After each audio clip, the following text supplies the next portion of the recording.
Talking about how they hadn't really played well against elite teams. And that brings me to this point. Are the Eagles an elite team? I believe the Eagles are an elite team when they're playing up to their potential, when they're playing up to their standard. Defensively of late, outside of that Cowboys loss, the defense has been elite. All year long, the offense has been anything but elite. And it has been an average to bad and inconsistent unit all year long. But we've seen a couple of these losses over time for the Eagles when they've gone on these long runs that can serve as the get right game, the wake up call for Philadelphia. And it's one thing when you're winning some of the games that the Eagles have won this year. When you win, sometimes you ignore some of your flaws. Fans don't, because Eagles fans are probably the smartest in all of football, knowing the temperature of their team and just knowing ball in general. But when you lose a game like you did against Dallas, you have to sit back and say, we really have to make some changes offensively. Play calling, philosophy, not being conservative, maybe even personnel-wise. And so did the Eagles have a come to Jesus moment after that loss against the Cowboys? I hope so. And did they need a loss like that to propel them the rest of the way? If they crush Chicago today, answer is yes. If they lose against the Bears and the NFC East race thins, Cowboys right on the Eagles' heels with an easy schedule remaining for Dallas, some hard games for Philadelphia, then panic mode will really start to set in. So I'm not panicking right now. But if in 4 hours, 5 hours, we're talking about an Eagles loss and they play poorly, full panic mode in the city of Philadelphia. And we will be talking about the 2023 collapse because it could be happening. And honestly, look, we all know this. It's really hard to repeat as Super Bowl champions. Excited to watch this quarterback matchup today. These are two different players with vastly different skill sets. Caleb Williams has a rocket arm. He is really quick-footed and very fast. He is not a strong runner like Jalen Hurts, but he's a faster, more explosive runner than Jalen Hurts. When you look at Caleb's throwing motion, it's a little bit faster and snappier. I think Hurts sometimes his motion is a little bit awkward. As far as velocity on the football, Caleb has more of it, and he's more of a physical freak. There are a lot of reasons why he was the number one pick, and Jalen Hurts was a second-round pick. The physical gifts really set them apart. Now, Jalen Hurts is the more accurate quarterback. Jalen Hurts obviously has become the more clutch quarterback, even though Caleb Williams is only in year 2. But these are two different quarterbacks with contrasting styles, and I'm excited to see how they both played today in inclement weather. Caleb this season completing under 60% of his passes. I don't think that's sustainable, but late in games, he's really been able to come alive. He has thrown for more yards than Hurts, 2,568. He's made some really good decisions with the football, 16 touchdowns, 4 picks, 293 rushing yards, 3 rushing touchdowns. For Hurts, 7 points higher on the completion rate, about 300 fewer yards. He, too, making excellent decisions with the ball, but he's much more conservative than Caleb, who will take chances. For Hurts, 17 touchdowns and 1 pick. And this season, it's so funny to see some of the national outrage and conversation around Hurts when he is combined for 25 touchdowns and only 2 giveaways all season long. Which is why I was saying all week, it's not just on Jalen Hurts that this offense is struggling. This is a team-wide thing. Offensive line, receiver, Saquon Barkley, Nick Sirianni, and Kevin Patullo. And let's talk more about Caleb here. A huge key to the game for the Philadelphia Eagles to pull off a win against the Chicago Bears here on Black Friday is having disciplined pass rush lanes. Caleb Williams as an athlete is electric. He can make plays happen with his feet. He can extend plays to either throw the ball downfield or to gash you with his legs. And sometimes you will think that you have Caleb Williams bottled up, but he's able to break contain, slip out of a sack, and make plays happen downfield in a wow type of fashion. We saw it at Oklahoma. I was actually at his first career college start, and we saw it at USC. And so if the Eagles do not have disciplined pass rush lanes, if they don't keep him contained inside the pocket, he will slice them up with some of those out of structure plays. And that's part of the reason why Caleb has really gotten it going under Ben Johnson this year. And you look at how the Bears stack up on offense. This is what you wanted from a Ben Johnson coach team. He was the most sought after offensive mind in a head coaching carousel in a really long time with what he did with Detroit.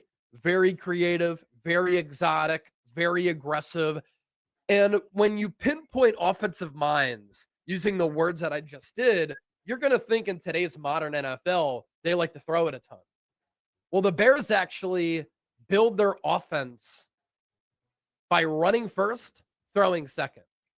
Hey, Josh, you on some nut shit, man. Ain't nobody trying to hear that. You on some bullshit, dog. Talk about some.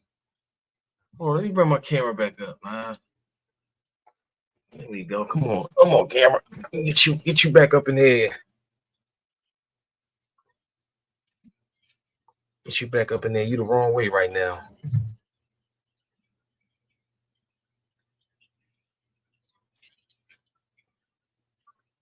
Get my camera up and going.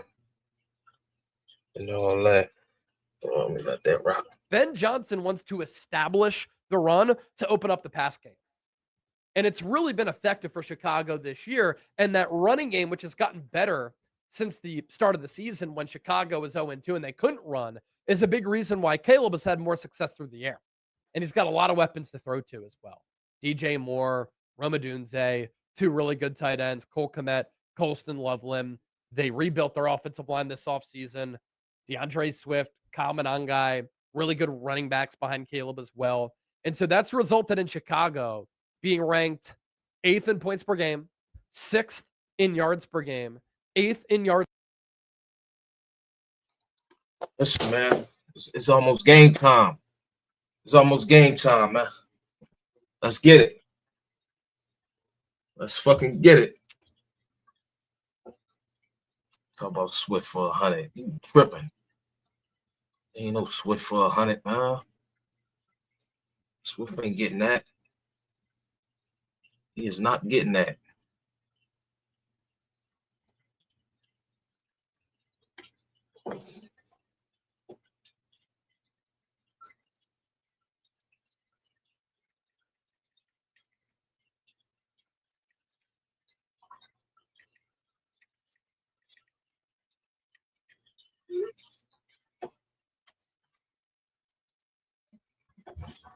Get that joint up a little bit, yeah. Man.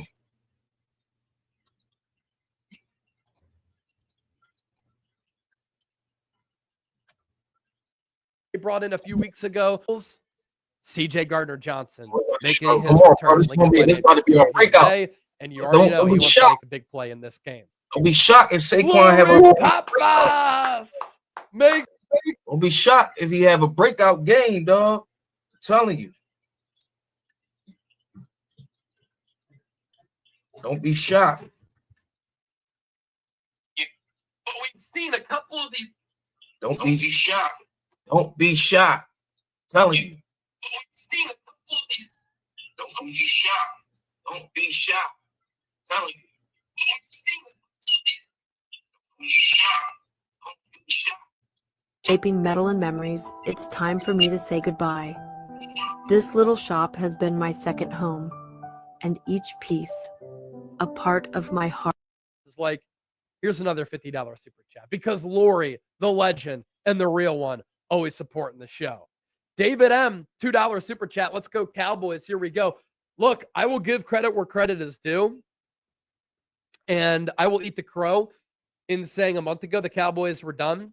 I just put out a YouTube short and a video this morning saying the Cowboys are legit. The Cowboys are a threat. And if the Eagles lose today, the Cowboys could realistically win the NFC East. Brian Schottenheimer doing a great job calling that offense. Dak Prescott's playing like an MVP. George Pickens is playing better than any wide receiver in football. CD Lamb, when he catches the ball, so good.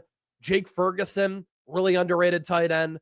Their ground game has been good, and their defense has vastly improved since that Quinnen Williams trade.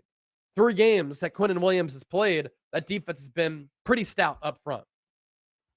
All right, be sure to give me a follow. I'm on every social media platform, X, Instagram, and TikTok at Chase_Senior. That's at Chase_Senior on each platform, reaching millions of people every single month here on YouTube. Doing the same on X, doing the same on Instagram. And I just launched a TikTok account less than a week ago. And so give me a follow over there at Chase_Senior. It's just a way for you to get additional content from yours truly, talking about the Eagles, talking about the NFL.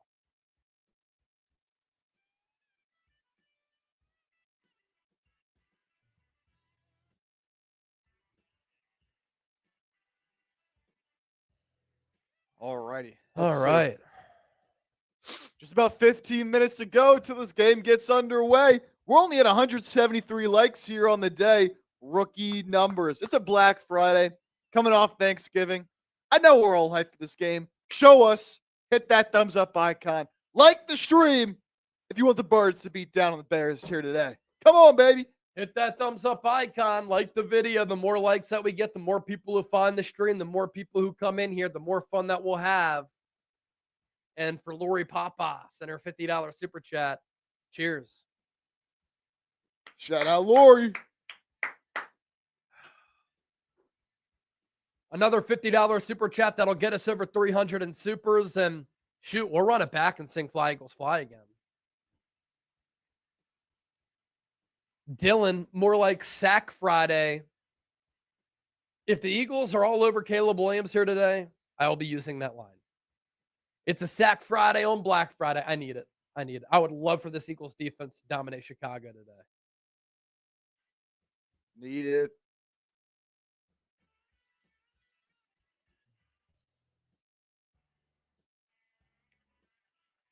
Jack Straw, caca, caca. Throwing in that Eagles noise in the chat. Sean Dean saying, go Birds.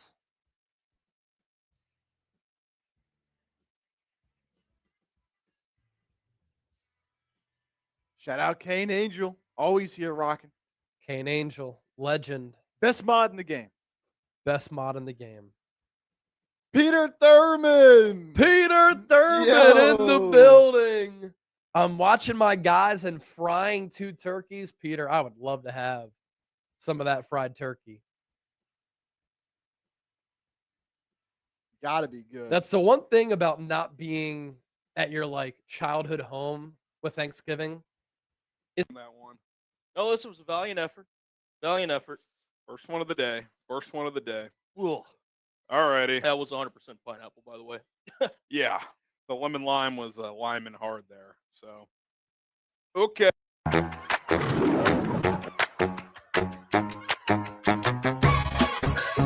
Profit. He gets raffle ticket. Bears had to learn how to win last year. That's the result this year in a better coach. Most losses losses last year were close games. Yeah, I mean, that was the thing with Eberflus. They were in a lot of games. They just didn't know how to win. Didn't know how to win. Didn't know how to win. He's just more of a coordinator too, and just like terms of situational football and Yeah, and I think it's a combination of he wasn't an in-game manager, and 2, I think Ben and this staff have installed belief, which like throughout the months leading up to the season, right? Like I don't view Eberflus as a motivator type. So yeah, there's just more belief right now. More belief. Ricky Stead sends in 5. He has Swift first touchdown, Cullen, Gotcha. so we'll get him in there. Let's go to Polish. I wonder how your post game reaction would have been like after the double doink. I don't even want to know what that would have been like. It would have been brutal. It would have been brutal. Let's go. All right, we've got Jerry. Hello, Harrison. Hi, Colin. Put me in, coach. Swift for the first touchdown. Go Bears. All right, 3 tickets, Jerry. I feel like you deserve one of these, Jerry. Especially donating to some vets in the chat a couple weeks ago. So shout out to Jerry, man. Let's go. Let's go. Buff. Darnell Wright first touchdown. It'll happen eventually. I'm sticking to that too. I'm not saying first touchdown, but they have a play where they're going to throw Darnell Wright the football. I don't know when it's going to be, but that is coming. That is absolutely coming. By the way, Courtney Cronin about 15 minutes ago tweeted out that Ozzie Trapillo's warming up at left tackle, so I think he's getting the start. Which you kind of figured like the Bears wanted to happen anyway at some point. Just listen, you invest a second round pick at this guy. I think he's slowly been gaining the trust of the coaching staff. We've talked about it a lot with Luther Burden trying to get the trust over Olamide Zaccheaus. Yep. It could honestly be the same thing with Ozzie, right? I can't remember if you were it might have been on Wednesday, so you weren't in, but when Connell was producing, Ben had a quote saying in the last month or so, he's felt things start to click on and off the field for Ozzie. So, a line he used to is he started to come out of his shell. So maybe he just didn't quite have his place on this team earlier in the year, but now he's more confident, more comfortable. So this will be another good test today. Philly's got a good defensive front. They've been really good since they traded for Jalen Phillips. So it'll be a good test.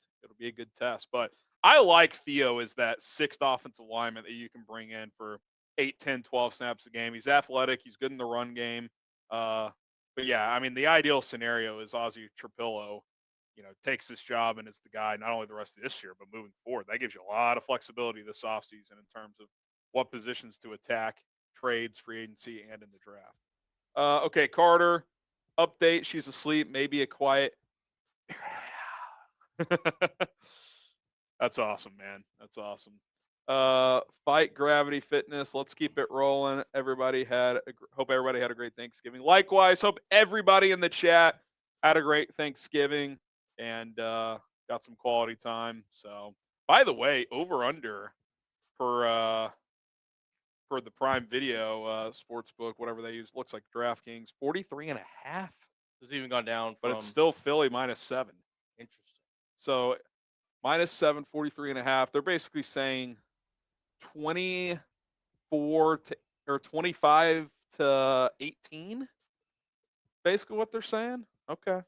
All right. I've got some reasons why I think the Bears can win this game. Number one, that Eagles offense has been struggling. They're like 25th in EPA or DVOA. I can't remember which. But even just some of the more regular statistics, they're outside the top 20 in yards passing, rushing in total, 17th in points per game. They don't turn the ball over. They're a very cautious offense. They do not like to turn the ball over.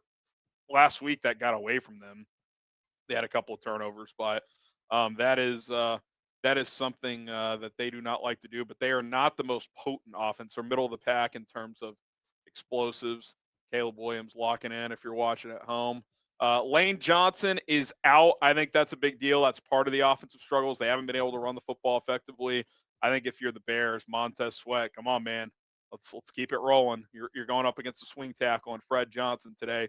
Number 3, I think the Bears' offensive line can hold up today. Now, we'll see how Ozzie Trapillo does in his second test, assuming he starts. If for some reason it's Theo Benedict, same with them. This will be a good battle. I think it will be Ozzie, but I think the Bears' O-line can hold up. Their best defensive lineman is Jalen Carter, but I like this interior with Tooney, Jackson, and Dahlman in the middle. Doesn't mean Jalen Carter's not going to make any plays, but I think Caleb will have enough protection, and they should be able to create some running lanes as well.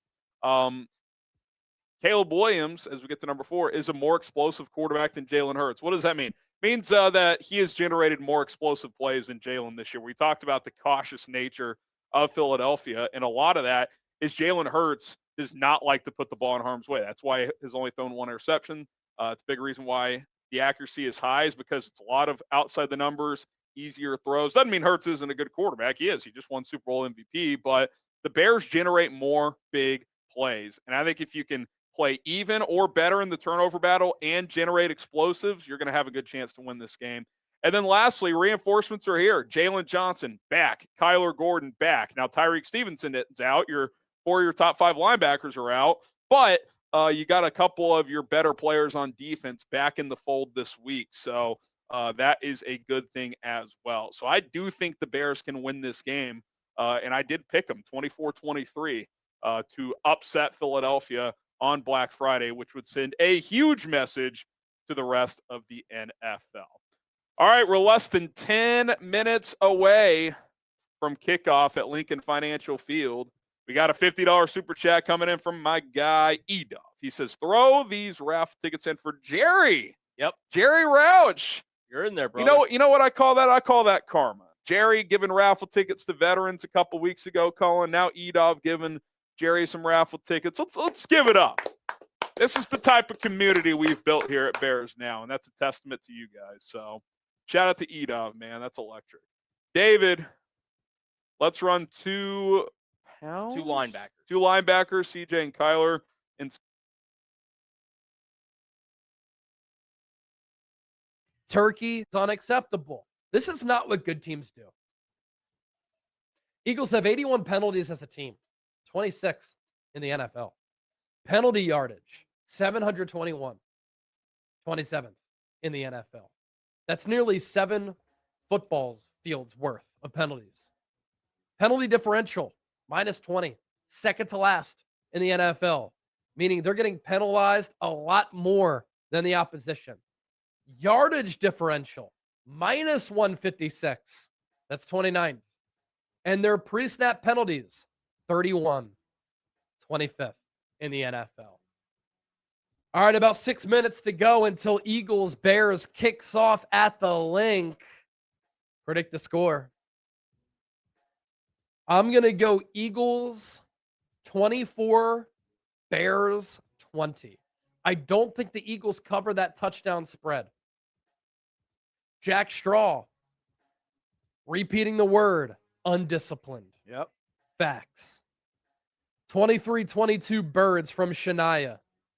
Shania Breccia, 23-22. John Galt, Eagles 3, Bears 2. Please. Gotta get it together. Oh, That would gotta suck get to together. watch. 27-24 Bears from Tony. Mike, Tony. 31-7. Eagles are pissed. I hope they are pissed. I hope they're pissed. All right, let's get to our sponsor one more time before kick. Our friends at Prize Picks making today's Philadelphia Eagles now Chicago Bears watch party possible. It is the holiday season, the best time of year for sports, bowl games, basketball matchups, playoff pushes. It's all happening at once. And while you and I are out here making decisions every day, what gifts to buy, what to eat, which game to watch, there is one place where it feels good to be right. And that's Prize Picks. New feature alert. Prize Picks now has early payouts. If your lineup gets off to a hot start, you may now have the option to cash out of those winnings before the game even finishes. Is your fantasy season over? Chip's team is cooked, but with Prize Picks, you don't have to wait until next year's draft. Prize Picks lets you play fantasy football every week, pick your favorite players and win. When they hit their projections every week, no draft required. Three pick power play. DeAndre Swift, more on the rushing yard. Devontae Smith, more on the half rushing or receiving touchdown. And then Saquon Barkley, more than 78.5 rushing yards. Download the Prize Picks app today. Use the code CLNS. Get $50 in lineups after you play your first $5 lineup. That's code CLNS to get $50 in lineups after you play your first $5 lineup. Prize Picks. It's good to be right. All right, 4 minutes to go until kick. Eagles Bears about to get underway. Let me make a deal with the people. I'm going to go get a drink and use the bathroom real quick. We are $37 away from 300 in Super Chats. If we're over 300 by the time that I come back, I'm taking down another drink for all of you. Go Birds. Be right back. Step the hoopy up, Bears around the corner. Let's get it, Step baby. the Come on. hoopy up. Get hype. Cooking up I the see hoopy. Purple Rose in the chat. Bird 2117. I love it. I love it. I need something to calm my nerves. There's Just a in case these few niggas want minutes to extra. go. Huge game. Man, Next season, these are the kind of games you live for in the regular season, man. this hookah Prime keep time me matchup. calm. That was hookah, man. What's going on? Feel me? They're across that way, all the way at the end. Yeah. Kate Angel. Eagles 33-25. Al Paris 31-17 Birds. End of days 35-17 Eagles. Oh, right on cue. Look who it is. Shout out to my mom with a $50 super chat. Let's go, getting us over 300 on the day. Shout out to my mom. Getting us going before this game starts. Saying go Birds! Let's go. Get hype in the chat, baby. Let's put these Bears down. They're so hyped. They think they've been so good with all these games in a row. Let's show them what happens when they run into a real team. Let's show them what happens. With the 50 coming in. You know, with us getting over 300. Oh, I only have pineapple. Disgusting. All right. I get it. It's hard to train. I'll crack my first drink of the day as well. I'll crack my first drink of the day as well. Tell your coach for 11. Never switch my number Let's once. go. Up over 300 on the day. Pass the same guy. So Keep girls, hitting that thumbs up icon. every time. You can imagine how You ready good for this some game to get underway? Couple minutes. Like the video. 700 people watching live. 245 likes. Where my real ones at, huh? Where my real Eagles fans at? Like the stream. Eric Brown, how you doing today? I'm doing good, but I need an Eagles win. Yeah, great day yesterday. I think Thanksgiving's always an awesome day. But need an Eagles win today. Getting that dubski today, man. Gotta get that dub. Joseph, what's going on? What's up? What's up? Kimberly, let's go Birds. Reginald Walker, Cindy Brown better play at a high level. They're going to need it. Benjo said he likes what he's seen from Cindy Brown in practice, but practice is a whole nother thing.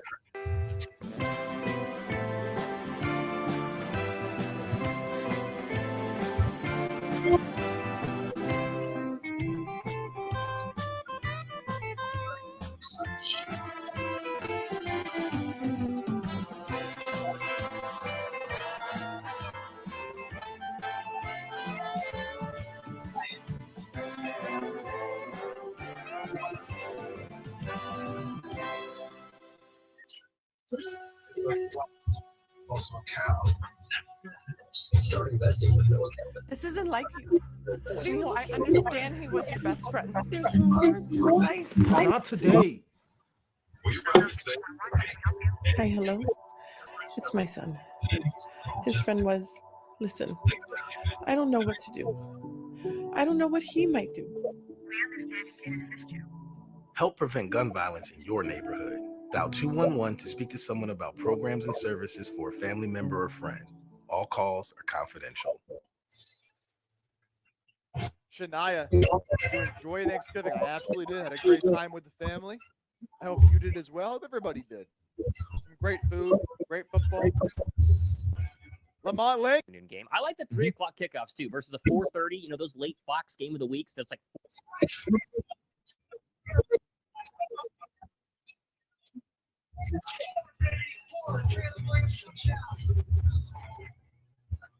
Come on, y'all. Let's go. Let's go. Come on, baby. Let's get it. Let's get it. It's almost game time, baby.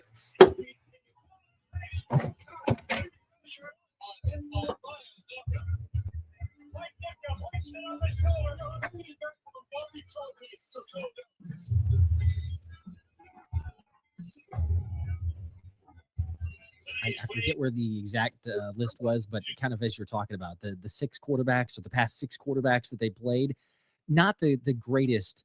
Not the lineup that necessarily strikes fear into it is like, oh, those are starting quarterbacks that we're playing up against, and Mason Rudolph, obviously last week, the Steelers ran for 186 yards against this team. So that's not a good running team. We're trying to figure out this thing. If the Steelers can do it, no offense to Kenny G, but that with the offensive line that had struggled, the Steelers have been so hit or miss in their running game.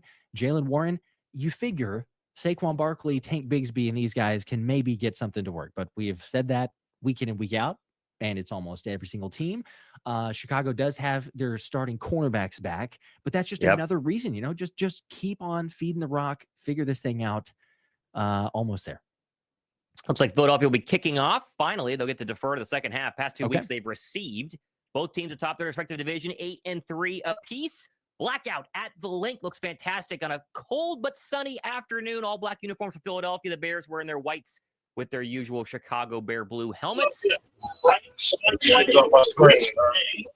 is 37 degrees, and the wind is really kicking up and swirling.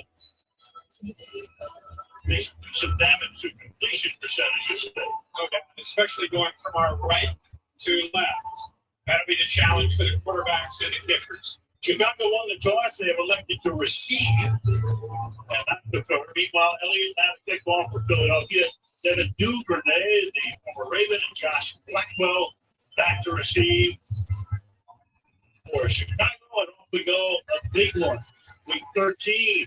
This is Blackwell. Blackwell will bring the ball out to about the 35-yard line. That's where the Bears will set up shop. Caleb Williams, off another rookie year, much better this season. Started 0-2, 8-1 since 16 touchdown passes, 3 runs, and only 4 interceptions. So a very good 4-to-1 ratio of TDs to picks. Kind of like any quarterback in his second year, you see the game slow down a bit. Remember, he's got a new scheme here with Ben Johnson, getting familiar with it each week. And also getting under center. We'll talk about that. That's new for him this year. And there he is under center.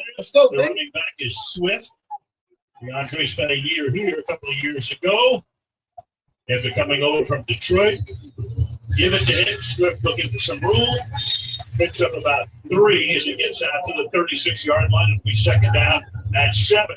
So Ben Johnson brings his offense in, kind of an old school mentality as far as his offense with some innovative schemes.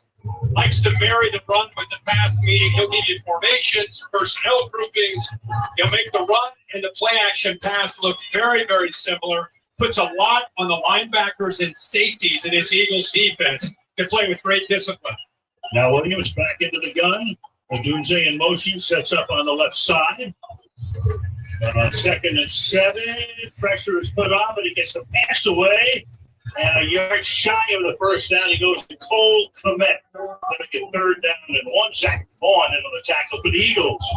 Nice job here, just being patient. I'll tell you, he continues to get better and better with this. It's the tight end, Cole Kmet. Watch Caleb Williams. He's going to get a little bit of pressure, little space to defense, little slip screen. And he's got a great group of tight ends. And both his tight ends have size. The rookie Colston loved them getting better over these last 3 or 4 weeks. You'll see them both all game. A little bit of tight formation. 3rd and 1. Williams back under center. Keeps it. Gets it. Initial first down. Chicago with a 45-yard line, 1st and 10.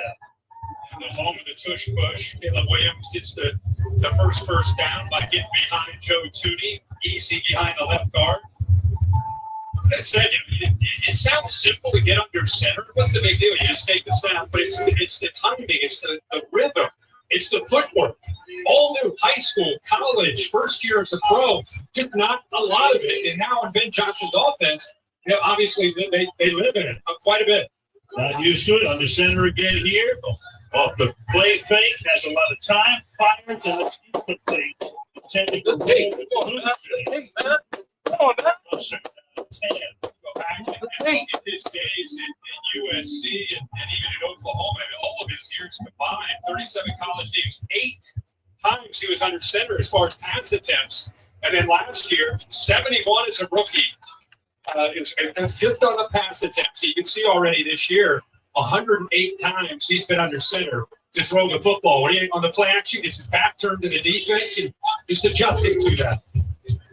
Back on the ground to the 50-yard line goes the Andre Swift. Third down and 6. Sirianni in his 5th year as the Eagles coach. He kind of spent 2 Super Bowls, lost 1, won 1. I think there's been 2 Super Bowls in 4 years. Everybody's, well, he's not really under fire. Now you're around here. It's like, hey, what's going on? Yeah, seems like every time we get around the Eagles, there's lots of noise leading into the game that we're getting ready to call. Always. Especially after last week, up 21 in Dallas and losing. 3rd and 5. Williams throws, and it is collected as Roma Dunze picks up the first down. He's covered there by Dory Jackson. Out of the game last week, he's back in tonight. Now, as you know, typically teams go away from Quinyon Mitchell on the other side and attack the corner to be Dory Jackson healthy and back and able to play. And you can see Dory Jackson driving down, expecting that route right around the sticks, but a little bit late there. Good job being decisive by Caleb Williams getting that ball out on 3rd medium. Dunze, 43rd reception this year, leads the team. First down now from the 45-yard line. Bringing a fullback, rolling to his left. The pass is caught, and that'll be another first down. The 3rd, Luther Burden, the 30, rookie out of Missouri, off to a good start this season. 2nd-round pick. I just love the feel, the flow of this opening drive, the script that they put together. Durham Smythe came in as a tight end who was back as a fullback. And it's a team that loves to run the ball. They want to run the ball to set up play action. Teams know that. This defense obviously knows that. So they're prepared to stop the run. Here they mix in a play action on 1st and 10. Toss back here. Swift will thread his way down to the 30-yard line. Come on, Dave. But the Miami Dolphins, and there was traded here 3 weeks ago. On the tackle, what a difference he can make. The job they've done in building around their young quarterback, not just a first-year head coach in Ben Johnson, but obviously DJ Moore came over from Carolina a few years ago, Roman Dunze, Luther Burden, rookie, Colston Loveland, Cole Kmet, DeAndre Swift, Manungai, the rookie running back. They had a lot of pieces. Spread it out here. Go empty on a 2nd and 7. More pass rush. More, man. 5-man rush. Pass under the tip. It's incomplete. Colston Loveland, who's the rookie, the #1 pick out of Michigan, off to a great start this season, 3rd and 7. Here you got 4 new offensive linemen. They've done a very good job. This is an offense that gave up 68 sacks a year ago. They made wholesale changes when Ben Johnson came in. 4 new starters. The only returning starters, the right tackle, Darnell Wright. And now they're going to get challenged here in this environment against this defense on this 3rd and long. 3rd and 7. Opening drive of the game. They've already converted 3 times for first downs.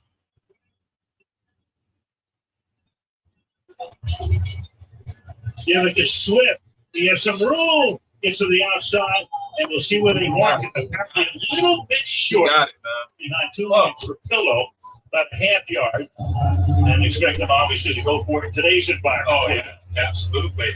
That was 3rd and 7. They ran the football. Great block by Joe Trudy, the left guard. He sustained that. Jacoby Dean gave him a chance to spring that to the outside. And come almost up with that first down, but just inches short. You saw Jackson come off the field. Come on, good stop, man. Running back. Rookie out of Rutgers, picked in the 7th round. Williams keeping himself on a 4th and 1. Gives it to the rookie, but he's going to be stuck just about to the line of the game. Did he get it? See where they put it down? Byron Young is there. Which, as you all know, Yellow Lemon is unofficial. Carl Shepard is the referee. First down. Did a job, if you notice, but the Eagles moved right before the ball got snapped. He recognized that, made the right check to make sure everybody got a hand on him. Chicago wants to go fast because this could be challenged. Challenge that. Challenge that. The crowd wanted a virtual measurement, if nothing else. To bring the sticks out. None of that happened. Philadelphia's been really out of the game. This will be interesting. He was hit behind the line, but it looked to me like that last effort lunge. If a knee wasn't down, the last effort lunge may have gotten him across. So he's hit there behind the line, but see the effort there, and then there's the lunge right there. Can't see, huh? So Sirianni challenges you to turn it over on downs to keep this run going in Philadelphia.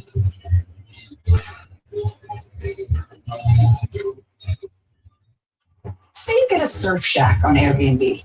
Now you can also get a surf lesson. Can't tell, man. I don't know. With some innovative schemes, Get a surf lesson. Can't tell, man. I don't know if we got it. I hope we got it.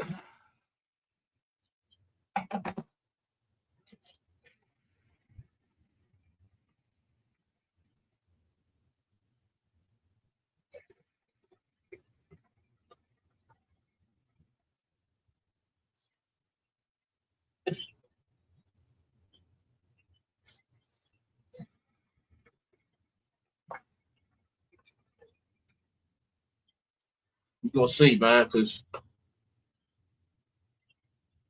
it said we won the challenge. Good fucking stop. Defense. Good stop. Good stop. My TV delayed, but good fucking stop. For new users, he hasn't stopped cheering. NFL Sunday Ticket, now just $48 for the rest of the regular season. Look at this, man. It's killing. Emmitt Smith is a legendary football and dancing star, but he also has Geico like a regular person. So we had one translate. I can't look at that. Routine was good state. I can't look at that. I can't look at the game cast. I can't because it's too fast for me. It's ahead of my TV. I can't do it. Can't do it.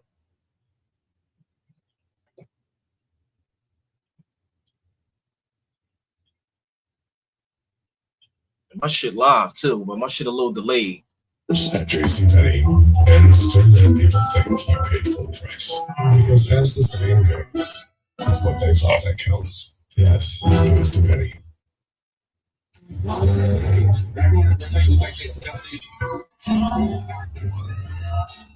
I'm mistaken for Dan Campbell at least once a week.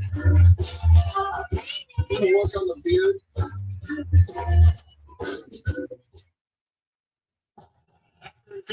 The runner is short. Yes. No offense. Please, offense, please. Don't let us down, offense. Don't let us down. Tries to get the first down. You saw the shin go down just short of the first down. Come on, take over an 11-play, 42-yard drive, 5.5 minutes for Chicago. Now, Philadelphia's first play from scrimmage to the 30-yard line goes Saquon Barkley. Watch it again. Second and 5. Jalen Hurts. The numbers are unbelievable this season. 17 touchdown passes. No, I'm watching the game home. Thursday night in New York. 8 TD runs, second most by a quarterback, only Josh Allen with more at this point in the season. You heard him respond to Kaylee when she said, what about the Bears? They lead the turnover margin. He said, well, we're pretty good at not turning the ball over, so it's good against good. Second and 5. AJ Brown. On that, AJ. Come on, dog. The fuck? The fuck? Yeah, Browns made a lot of headlines this season. Crowd booing. That false start, there he is. Of course, they're coming off a game where penalties were a big part of Dallas's comeback. Part of that self-destruction that they had, where they're behind the sticks quite a bit. 14 penalties on the day a week ago. Puts it back in the 25-yard line. Second down and 10. Off the 25 lead, and they go to Brown for an 11-yard gain. And the first down at the 36-yard line tackle there by Kevin Byard. So that trend continues. We've seen it the last couple of weeks. You talked about him at times being frustrated this round, making it public. The Eagles have responded by getting him the ball, especially within the script. Let's go. last film. He's 4 or 5 targets both games. And he'll kind of drift away, go away. I think they want to continue to try to feed him the ball throughout the entire game. As did the offense last week. A great 18 minutes and nothing over the last 42. On the ground, working his way for a gain of 5 is Barkley, who had a spectacular year. Of course, last year over 2,000 yards. It's going to be a lot of running. It's going to be a lot of running. Season. It's going to be a lot of running This year is the projection. Saquon, protect that ball. Open them holes up. Open them jaws up. For Kellen Moore, has been a passing game coordinator from 21 to 24 last few years, and is obviously feels most of the noise when this offense is not consistent and is sputtering. It seems that he's somebody's got to take the fall, and right now he's been the guy. 2nd and 5, they go 5 wide. Barkley was the man in motion. Hurts under pressure, and that may have been tipped and incomplete. It'll be 3rd down and 5 for the Eagles. That ball got tipped to the line of scrimmage. Like you said, little twist up front. And you see 97 there. Billings, eventually, he's a big guy. Actually, no, it's 49. I think 49 may have gotten a hand on that. 48, Jackson Jones didn't. No, ball just kind of came out a little funky. Remember, the wind is toughest where the Eagles are going right now, whether it's the kicks or the throws. Watching them pregame during the warm-ups, it was nasty. 3rd down and 5. Takes down. It's his eyes downfield and fires it into the bench. So we put that. Not already on that. Oh, Yeah. We'll touch on Dennis Allen, the new defensive. This offense, man. Here we go, man. Here we go. Here we go to the offense, man. Fuck, come on, man. Can't let our defense just do everything again, dog. Every fucking week.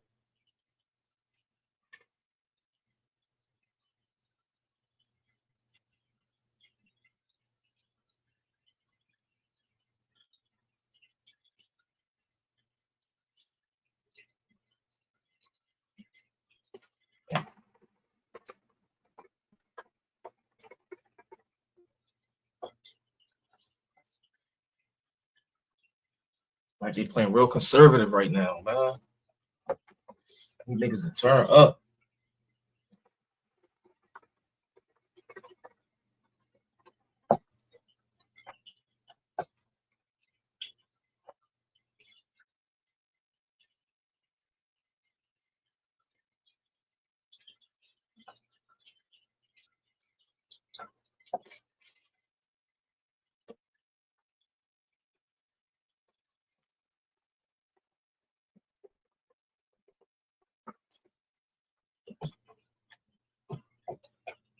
Earth just do that shit short. I thought it was tip, but they didn't even get tip. I don't know if the wind took the ball or I don't know what happened. That joint.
All right,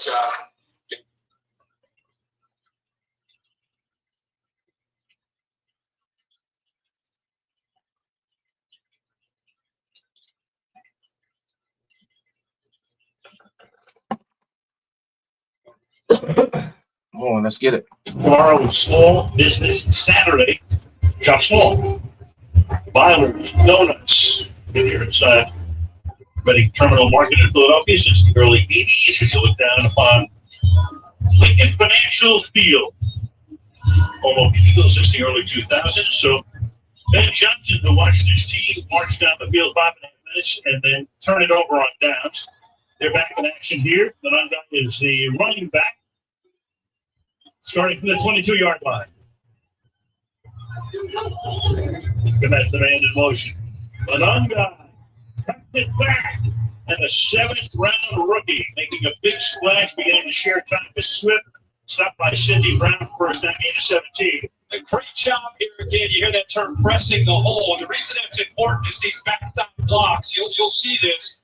Instead of getting a little impatient, he stays over here and look at the backside blocks, and it allows him to be able to get into that back door right there.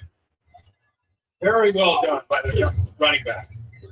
Williams throwing. It's going to be caught up at the 45-yard line. Catch made there by Luther Burton. Gain of 6, second and 4. Vic Fangio runs a defense that almost dares you to run the football. So you're going to have to run the football today against defense. You're going to have to hit underneath throws. And then a lot is going to be on these receivers and tight ends and backs yards after the catch, because it's going to be tough to get downfield against this scheme. Bears have started balanced. 7 runs, 6 passes at this point. Run number 8, and that's going to be a first down, taking it to the 50-yard line. Just got behind it. Messi Trapillo block. Moving the ball on the board. In the second round. You know, anybody who's watched Ben Johnson offense, I think a lot of times when he was in Detroit, people kind of associated Dan Campbell, and that's why they're gritty and tough. That's who he is. But Ben Johnson goes back to, refers to his high school days when it comes to his personal toughness and running the ball and establishing the line of scrimmage. It's not just his time with Dan Campbell. From the 50. Keep it on the ground again. Nice run here. One guy pick up a 5. Boy, to the 233rd guy picked in the draft. He's pretty good. He really is. And what a great compliment. You think about DeAndre Swift, more of an outside zone guy, catch the ball to the backfield. And another guy who led the Big Ten last year rushing and Rutgers, more of an in-between tackles and can with a low center of gravity, bounces off would-be tacklers. So they do a great job of mixing them both in. Swift is back in.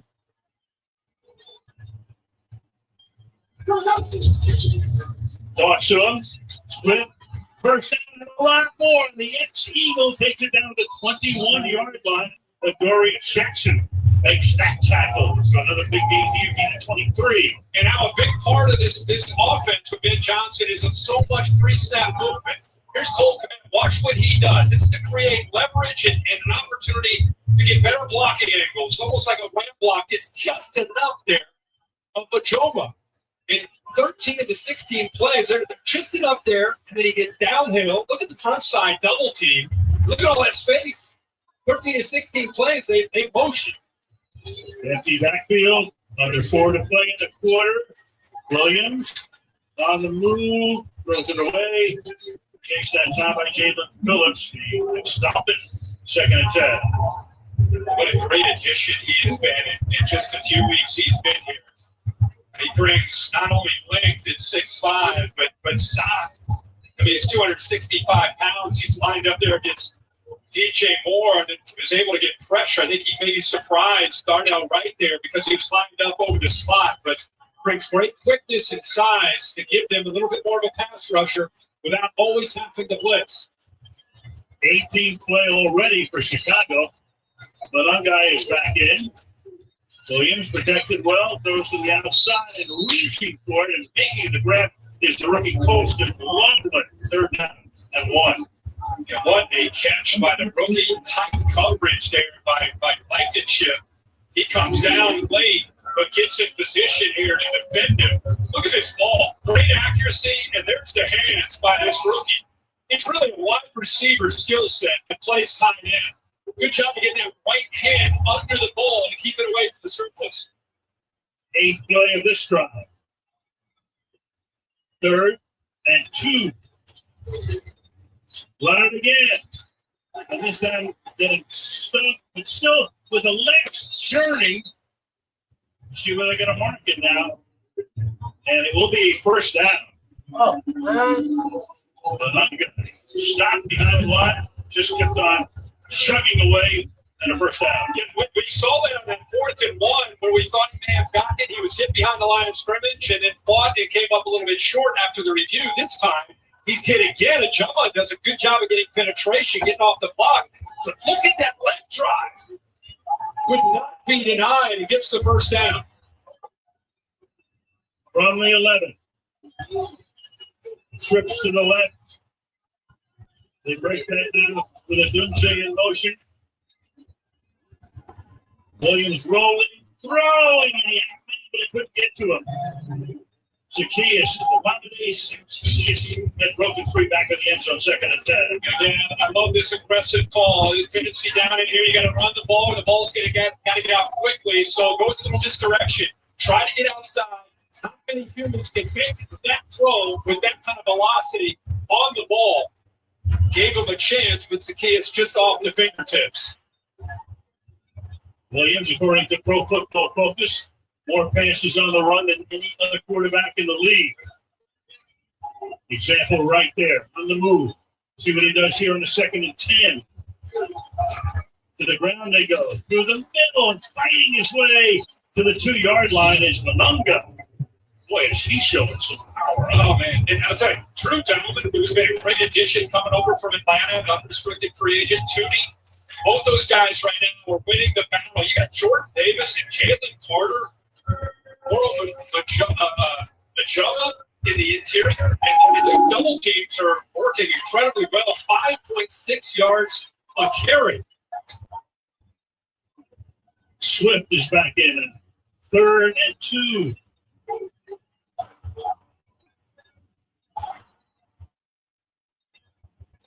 Williams. The Swift. Touchdown. What a drive. He punched the ball into the seats. He's carried 6 times for 43 yards. They went 78 yards in 11 plays. A beautiful drive. And Chicago takes the lead. I think a lot of people are, people have been frustrated in Philly. It hasn't been a lot about the defense. It's been a lot about the offense. But right now, if you've not watched the Bears much this year, you're getting introduced to why they're winning games, not just the turnover margin, winning the line of scrimmage. They did another job of kind of a false read there where they bring the motion one way, they bring it back, and the offensive line deserves as much credit as these backs for the way they just drove the ball down the field against the Eagles defense. Jairo Santos with the extra point. Swift only carried 8 times last week against Pittsburgh, 6 carries, including the touchdown here. They have to go in the quarter, 7-0 Bears. One of them games.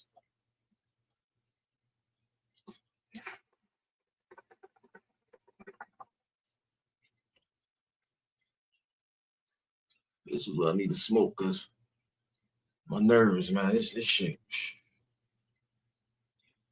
Defense giving up a lot of rushing yards, damn near 100 rushing yards in the first quarter. What the fuck is they doing? You can't have a game where the offense ain't playing right and the defense. What the fuck?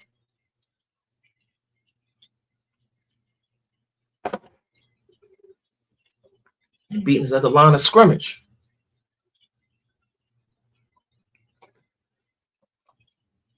Damn.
Defense got to tighten up. Offense, man. I don't know, man.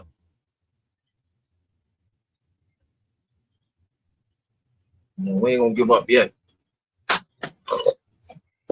It's early in the game. Not giving up. Not giving up yet.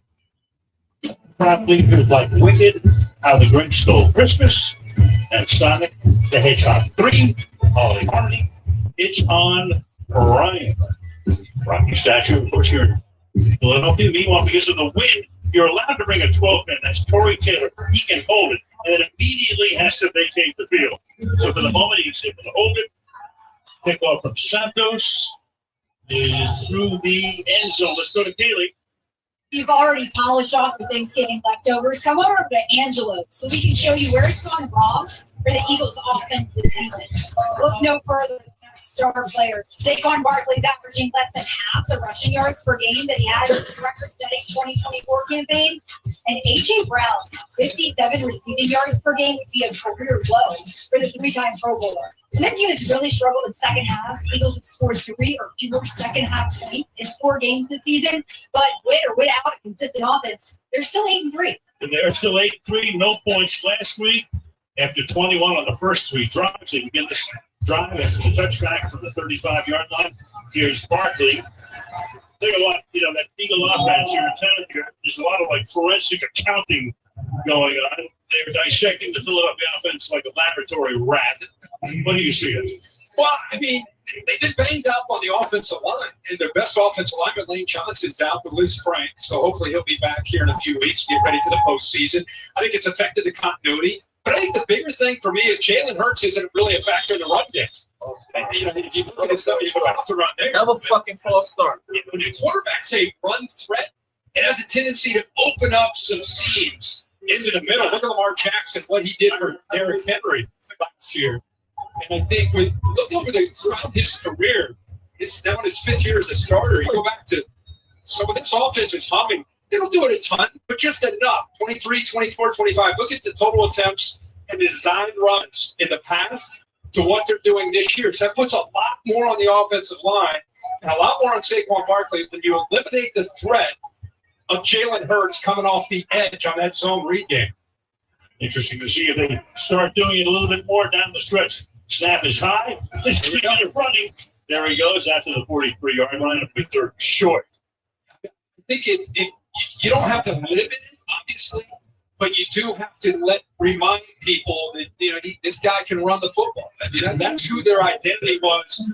As much as Saquon with his 2,000 yards obviously should have gotten a lot of the attention, I think Jalen Hurts just sprinkling him in.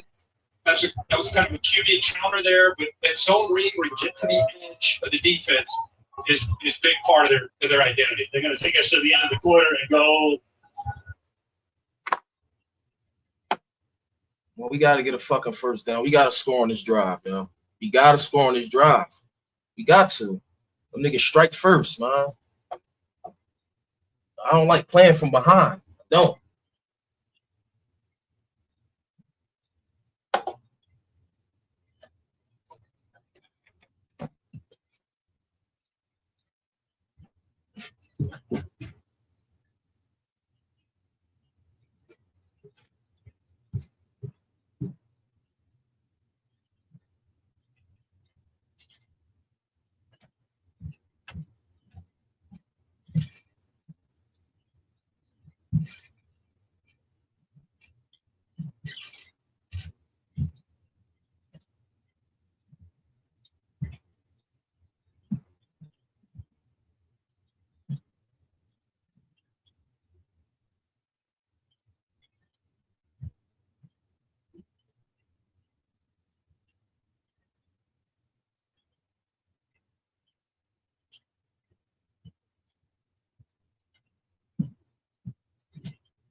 His economy can leave business owners feeling overwhelmed and outdone. Outdone? Well, not with the most powerful QuickBooks ever on the Intuit platform. With a team of AI agents who tackle jobs for you. Morning, payroll's ready. Discover new leads and trusted experts. Interview. That's great. Solve problems with you. With the right team and the right tools, they can outdo anything that's holding their business back. Outdo it with Intuit QuickBooks. Today's aerial coverage is presented by Royal Caribbean. It's a great shot downtown Philly, Central Philadelphia. On this crisp Friday afternoon. Come on down about a 20-minute drive from downtown to Lincoln Financial Field. Now, Michael's Kirkland Street, Kelly Hartung. It's 3rd and 3 as we start the second quarter. Burns out of the pistol this time. Keeps it. Looks downfield. Throws. Burns down. Inside the 30 and out of bounds. Goes to Monte Smith. As the trophy winner back in 2020. I love this. And Jalen Johnson's back. It's good to see him back. It's the matchup right there. But I love getting Jalen Hurts little play action. Now get him outside where he's very confident throwing on the run. And that time he didn't wait. He decided to get that ball out on his 5th step. Devontae Smith is able to separate from Johnson, and the Eagles are in business. He made a great move on Johnson, who's been hurt. He and Kyle Gordon are both back today. Here goes Barkley over the left side. Barkley works his way inside the 22. It's just my opinion. But Saquon Barkley hasn't changed. You know, anybody wants to say, well, he's going to take years. This is, where running backs they start to show maybe some age. I just don't agree with it. I think the offensive line has struggled with injuries. They're not running the football with Jalen Hurts. He's running into 50% of the time into the back of the offensive line before he can even get into the line of scrimmage. You give him room to work, he's still Saquon Barkley. 2nd and 5. Here he goes again. Yeah, they get no room to work that time. Stuffed in the backfield by Austin Booker. Looked like a miscommunication with Goddard there and Malata. They're trying to double team 94 Booker. Watch them work this together. And then it was like there was a little bit of confusion. Malata came off. Goddard looks at him and kind of like, oh, man, what's going on here? But a heck of a play there by 94, setting the edge. Turning a 2nd and 6 into a 3rd and 8. Hurts fires. It's incomplete and off the hands of Smith. That's a little bit behind him in his 4th down. They had exactly what they wanted, but they stacked him, got him behind Dotson, got soft coverage. They're just not, the timing's just off. And we've seen this all year. Sometimes it's on and other times it's not. Look at that soft coverage. I mean, not only would he make that catch, but with Kevin Byard turning, he probably catches that on the run. Probably has a shot to score a touchdown there, but instead, ball's behind it. Now you've got a 44-yard attempt here. Jake Elliott in his 9th season in Philadelphia, and the kick wobbles but stays true inside the right upright. To put points on the board for Philadelphia. Early 2nd quarter, Bears 7, Eagles 3. Hurts fucking threw it behind him. God damn, man. Wide open, man. Threw it fucking behind him. How can you do that?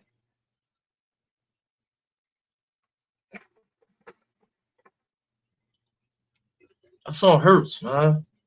You can't be throwing it behind niggas. You got to put that shit in his hands, put it in front of him. Let him run with it. It's bad accuracy, man.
Friday football brought to you by Capital One. What's in your wallet? What's in your wallet? Big points with you. Yeah, big points. ID, couple credit cards. Yeah, that's about all I got. Meanwhile, great man comes in again. He's the 12th man. You can bring a guy in the wind like this to hold, and he has to get immediately off the field as Elliott puts it in play, and it skids through the end zone. The Bears coming off a heck of a drive the last time they had the football, and it was really just getting behind the offensive line. These double teams I was bragging about were on full display. Great communication, mixing the backs with my young guy, DeAndre Swift, who's a local product from St. Joe Prep right here in Village. You know, he's fired up tough running there by 25, and it's Swift following those blocks. Walks into the end zone for the Bears' first touchdown, and Ben Johnson's got to be very, very happy with the way that first quarter started. Most in any quarter this season, rushing the football for 84 yards. You can see the Eagles most they've allowed in any quarter. Started the 20 because the kick wound up in the landing zone and then skidded through the end zone. Start with Swift, who cuts it back, big in again. First down, breaks a tackle, picks up 19 after the 39. Tackle there by Sidney Brown. Wow, what a running game on display today. Can't stop the fucking run. I mean, you and I could go down there and run through this. So DeAndre fucking runs again, starts front play side and works back. Picks up a heck of a block from Darnell Wright, but there's just nobody there. Again, remember what the Eagles' defensive scheme is with Vic Fangio. They just want to make you, they're going to stay back more often than not with safeties, make you run the ball, make you throw the ball underneath. Dan Bouchard, who's doing a heck of a job with his Bears offensive line, got to be very proud of what he's seeing. 7 yards and carry.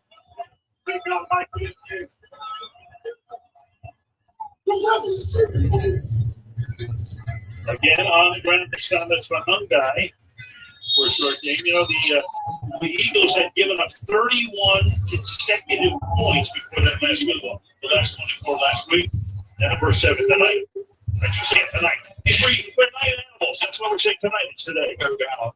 Well, there's Vic Fangio. The cat and mouse game now is the football. Does he start to cheat safeties down? Does he start to get down and start to get numbers where he loads the box to be able to get too many guys down where they can't run the football, force them to throw? The old loaded box? Yes. Some friends of mine think that's a luxury suite with a booze flowing. Pass is incomplete. Zach Bourne put the pressure on that time. 3rd down and 7. They are not a defensive blitzes a ton, and that time they came after Caleb Williams. Vaughn, who back in college, early year, Saints, a great pass rusher. They're not afraid to blitz. He with Kobe Dean. That time he came in clean, and Caleb Williams had to get the ball out. Remember, tough to throw this direction with this heavy wind. 3rd and 7. Crowd gets noisier. Pressure is put on. Catch is made on the first down here to the 49-yard line. Olamide Zaccheaus tackled there by Reed Blankenship. They brought pressure again, and Caleb Williams anticipates that. See his mouthpiece kind of dangling. Puts a nice ball, just a little bit of touch on it. In the past, in college, last year, he had a tendency to want to throw that right through the receiver. Now, you're seeing as he continues to develop and grow, puts a nice, easy ball there for Zaccheaus to catch and be able to run after the catch. 10 first downs. Little toss here, little trickery here. Another first down or close to it for Luther Burden on some razzle dazzle. And you're going to pull the 1st and 10. They just converted on that first down. This is what Ben Johnson does to keep you honest. Watch the center and the right tackle both pulling. And the kind of misdirection. Keep the defense is fast flowing. Keep them honest. Don't let them start to kind of just assume that you're going to run the football every single time up the middle or outside zone. A couple little wrinkles. Play action. There, nice little reverse. So says a pass. Williams is 7-12. Going deep, and that pass is incomplete. Turning around. First time he goes to DJ Moore. Again, a win, perhaps wreaking a little havoc there. Dory Jackson covers on the play at the 3rd and 1. Here is DJ Moore. You won't see the Williams that ball now. It is out early, and again, going away from Mitchell and towards Adoree Jackson. What I love is the trust that he has, even in that wind, to get that ball out early. Just threw it behind him a little bit. Tough to do when you throw it that early to a receiver. 3rd down and 1. Keeps it, gets it. So twice now he has sneaked for a first down behind Drew Dolman. First down. I was surprised on that 4th down that we didn't see that. You know, they handed it off to Manunga on his first carry of the game deep in the backfield and instead did not go with that sneak. You saw him shot there, Jalen Hurts. Like shit, right here. But you're possessing the ball and keeping that Eagles offense on the sideline. Look at that. Advantage over double time of possession. Numbers tell the story. This will be the 30th play to the Eagles' 11. On the move, throws, caught. That's Roma Dunze making that rep Sidney Brown with the tackle. 2nd down. When they throw a lot of different formations. I loved it. I talked to Declan Doyle, who's the offensive coordinator. He said, it's the illusion of complexity. But there's a really good way of saying it with personnel groupings, formation, pre-snap movement. They'll run power. They'll go play action. They'll move the launch point, move the pocket around with the athletic ability and arm strength of Caleb Williams. I'm writing that down. Illusion of complexity. I love it. To the outside. At about 4 yards shy of the first down goes Luther Burton. 3rd down and coming. I think now Luther Burton's just scratching the surface of what he's going to be in this system. Yeah, he is a rookie out of Missouri. He's 6 feet, 210 pounds, and can do a lot of damage after the catch. Here they go again with another 3rd down. So far, they're 6 of 7. See it there. Look how short they made it. On an average 3rd and 3. Good snap. Williams moving, backing up. On the move, he is going to keep it and get the first down. What a difference a year makes with Caleb Williams. You're seeing it today. Oh, yeah. And this is why when he was coming out of SC and Lincoln Riley's offense, this is what everybody saw. This is his wheelhouse. He's making a concerted effort to get under center and play on time and rhythm. This is what he does. This is his superpower, ability to create and then awareness to extend just to make sure he got that first down. Very much looking like the number 1 overall pick in the draft, which he was. From the 29, Swift is the back. Swift inside the 25, first down, 4, and Swift takes it to the 11 and just shredding that Eagle defense. Keep in mind, they continue to run to the edges with jet sweep or reverses, and then they go back to the interior where those double teams are winning. Those offensive linemen, it's like watching a symphony, the way they're working with these double teams, sustaining blocks, and you got 2 fresh backs that are running downhill and shaking through arm tackles. 132 rushing yards in a quarter and a half. Caleb on the move and get to him, but he's able to get it away. Jalen Stunt charging in. Crowd wants grounding. Yeah, he was well outside the tackle box. Yeah. Right. There's a mix-up now in the backfield. You see Swift and Caleb just not quite on the same page. It's the first really miscue that we've seen. But he's outside of that tackle box and gets rid of the football, so he's good to go here. Good job of getting rid of the ball. That's a familiar sound, isn't it?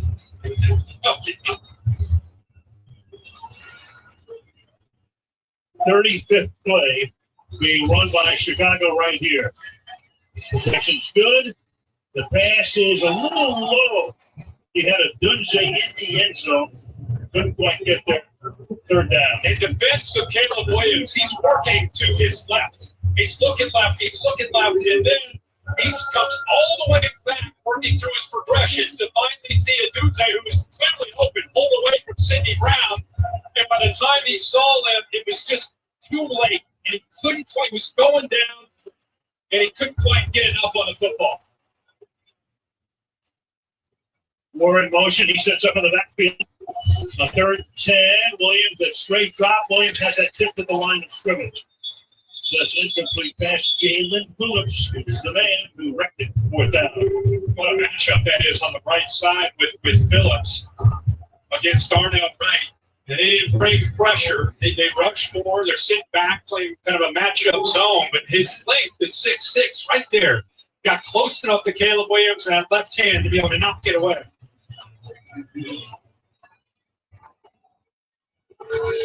Barrow Santos, 30-yard attempt.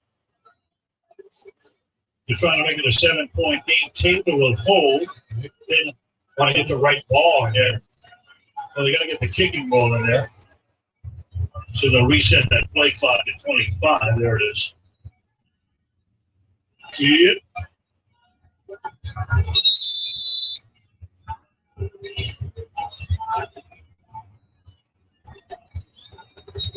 Scott Taylor to snap it. Troy Taylor to hold it. Cairo Santos 30 yards away. Snap was a little high. Taylor gets it down. Santos boots it through. 6:44 to go, and a rapidly paced first half for Philadelphia. 10-3 Chicago. Defense giving up yards. They're giving up over 120 yards on the ground, man. They're giving up too many fucking rushing yards, dog. That nigga Swift almost got 100 already. He had the ball too fucking long.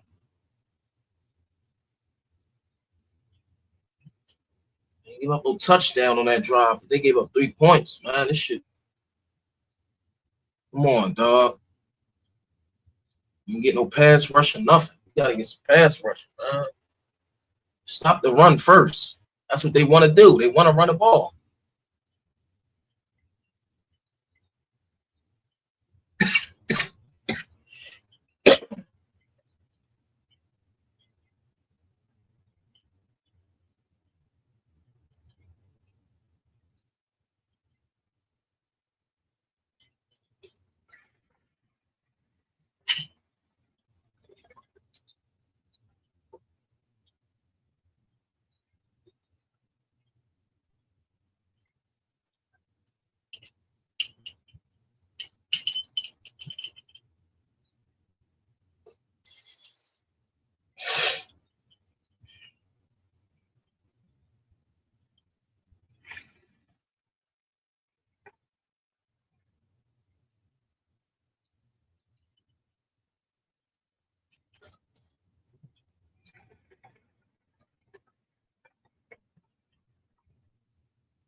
Eagles players supported Uncle Lily efforts in their respective communities during Thanksgiving week.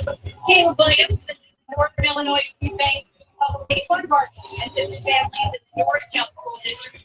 They are just two of the many players dedicating time to help out for the holidays, guys. Yeah.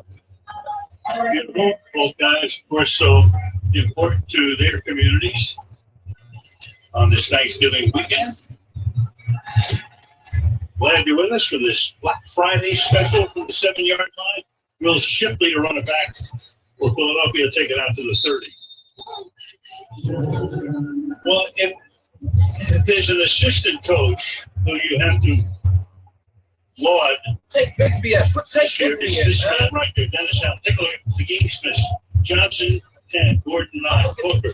And I mean, they're linebackers. They're 3 top linebackers have been out for a couple of weeks.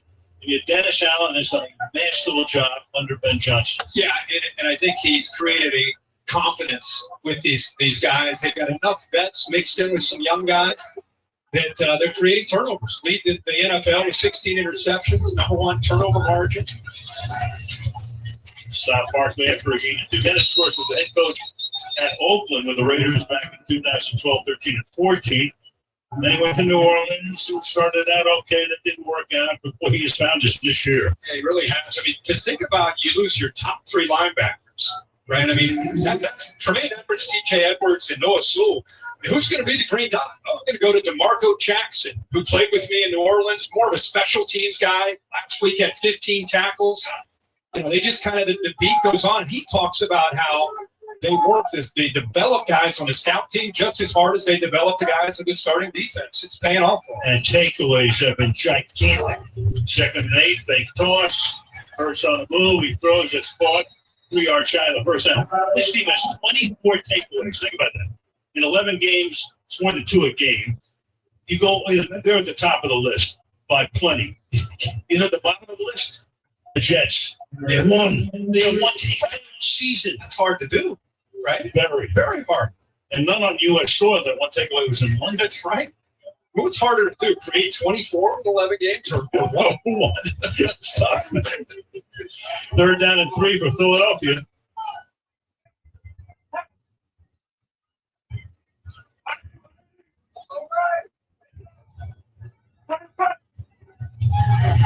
Four-man rush. First fires over the middle, and that's incomplete. The next sound you hear will be this. There it is. Jalen Johnson covering on the play. They never got it. 4th down. And Jalen Johnson may have gotten away with a little bit of hold there at the top of the round. What a great matchup for the Bears. Put your top cover guy up against the tight end. But I do think at the top of the round, see if he grabs on there a little bit. Not too much, but enough to caught my eye. But they get off the field on 3rd down again. Duvernay back to receive the kick. Braden Mann. His 2nd punt, his first from 38 yards. With what will be the wind on this boot. And they're going to let it bounce and it skids into the end zone.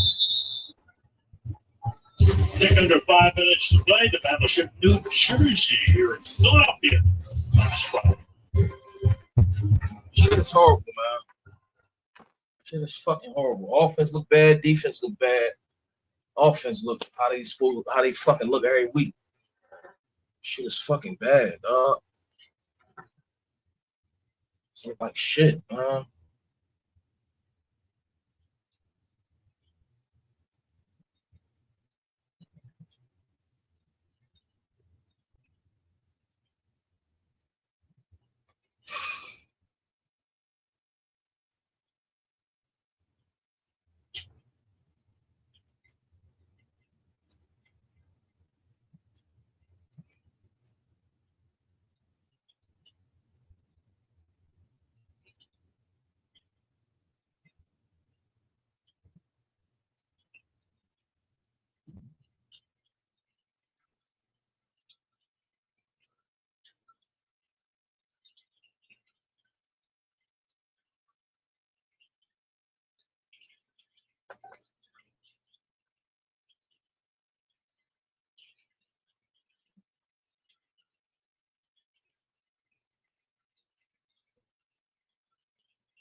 Ben Johnson, 39 years old. He has been, over the past few years, the hot assistant.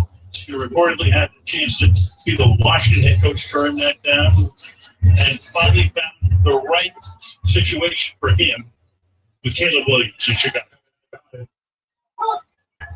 What a great fit for him, for Caleb, the entire organization. Been 6 years in Detroit. team is on fire today, but Jordan Davis makes it that close, and I'm going to go back to a high school. This guy was a quarterback. Go back to 2002 state championship. You talk about physicality. This is what he referred to. And I said, was that something that Detroit kind of rubbed off on you? He goes, man, I go back to my high school days. That's how we prided ourselves on winning games and won 2 or 3 state championships. Really, really proud. In fact, that chant that he does after the game, I think that goes back to his high school days as well. Work his magic with Jared Goff in Detroit. Williams now fires, caught, first down, gain of 13. Colston Loveland and one pick. There by Blankenship. Drops back, wants to keep the linebacker Zach Vaughn just to his left. So watch how he tries to use his eyes to keep him over. Now he's got to get the ball out quickly, and that's the arm strength and the zip to be able to get that ball. And see his eyes moving Vaughn just enough, tight window, but with that arm strength and accuracy, able to get it in there. From the 33, ball play action. Williams fires, too high, incomplete. To Keeley we go. Yeah, we have to give credit where credit's due, and Kirk, you mentioned it. That locker room chant is a tradition from Johnson's high school team, AC Reynolds in Western North Carolina. And one of Johnson's teammates back then was country music star Chase Rice. Rice and his band, they do the chant before their shows. And Rice told me earlier today, he thinks it's pretty badass how much the chant's blown up. Clearly, it's stuck with them both. I mean, it goes from AC Reynolds High School to the Chicago Bears post-game celebration. And when you win 8 out of 9, it works. 2nd and 10. You don't want to change it up. 4-man rush. Pass to the outside is too high. So it doesn't say is the intended receiver. 3rd down and 10. That's the part that Caleb Williams continues to work on. You know, it's just continuing to feel comfortable with the system, continuing to feel comfortable with his footwork, aligning his eyes and his footwork together. Once in a while, you'll see that ball kind of take off on him. It's pretty consistent, but I got a lot of confidence in with Ben Johnson, JT Barrett, his quarterback coach, Declan Doyle. He's going to find that groove to be more consistent. He's 9 out of 20. That's 45%. And they finally get to him. So for the first time in 4 drives, the Eagles respond. Nolan Smith got there for the sack. Yeah, Nolan Smith against the rookie Ozzie Trapillo just got right around him. He actually stayed up. He went underneath Nolan Smith, and then you can see the push from the interior eventually finishes him off. So good job by the Eagles. That's what you expect from the Eagles defense. And Jalen Carter right there to come up with that sack. In the front right now, Torrey Taylor. Let it bounce, then a skid all the way to the 26. Having a little trouble picking it up is Covey. And he returns it to the 35-yard line with 2:47 left in the half. 10-3 there. Come on, offense. The defense finally got to stop. Now, can we fucking do something on offense? That's all I'm asking. Can we block? Number one, we need to block. We're losing the line of scrimmage battle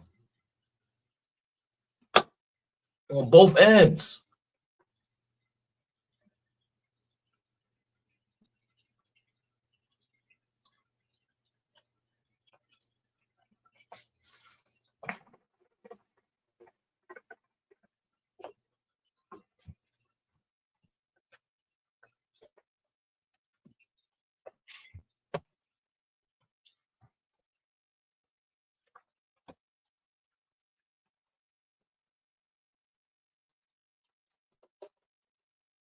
Fucking offense, draw the ball, you know.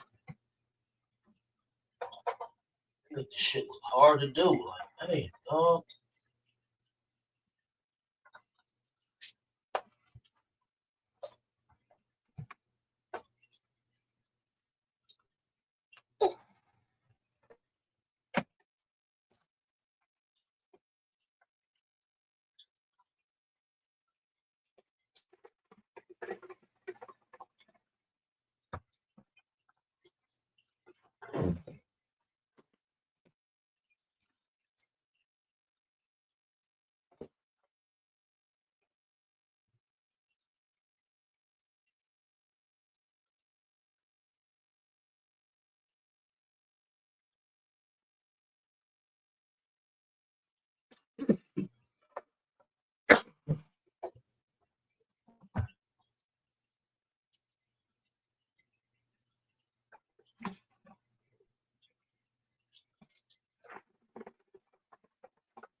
So we playoff picture.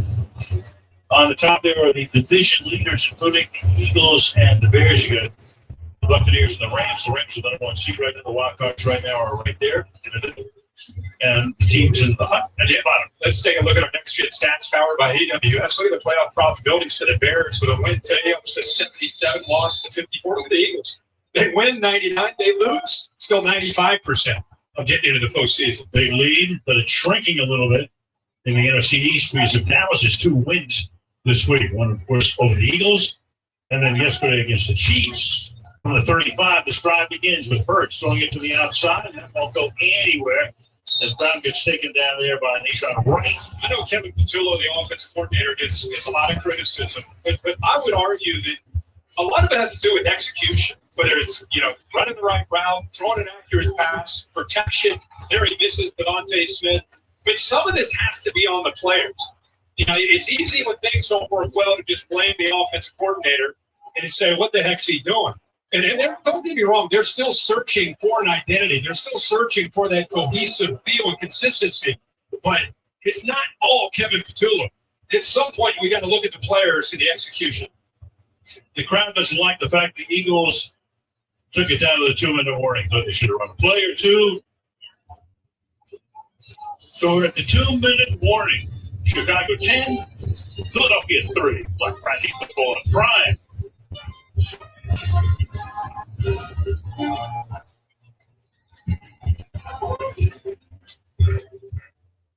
I get it. It's hard to change. Me? I'm pretty loyal.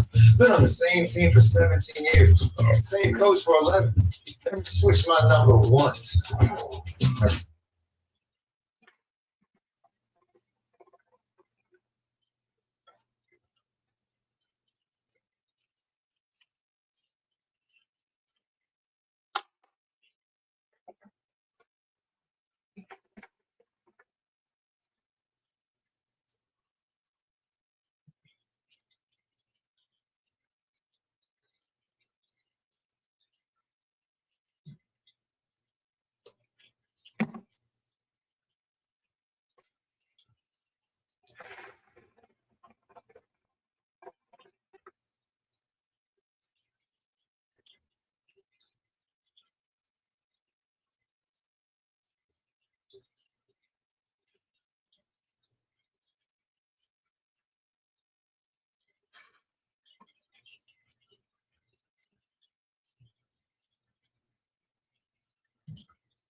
Two-minute warning. Drive down the field. Get a touchdown. Run the clock out. Send it to halftime, man, so we can have momentum coming out of halftime. That's how you do it.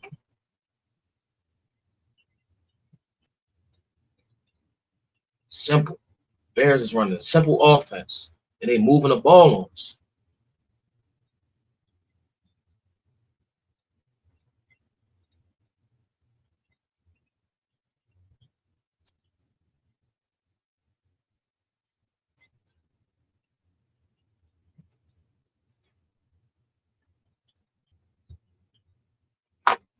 Our gang comedies right there. Yes, there they are. The fans. Who's just walking John right here? There you go. It's a beast. It's an after card. Yeah. State Farm halftime show coming away shortly. 2 minutes remaining in the half. Second down and 9. Will Shipley is the running back. Hurts in the pocket. Has time. Fires over the middle. Nobody is there. Brown, the intended receiver. Third down and 9. And Jahan Dotson in the same area as A.J. Brown and where he was heading. I don't know if Dotson got confused. It's pretty clear that A.J. Brown is running a crosser there. Dotson got to the top of his route, looked a little bit unsure with outside leverage. He worked back inside. He had 2 Eagle receivers there. and no completion.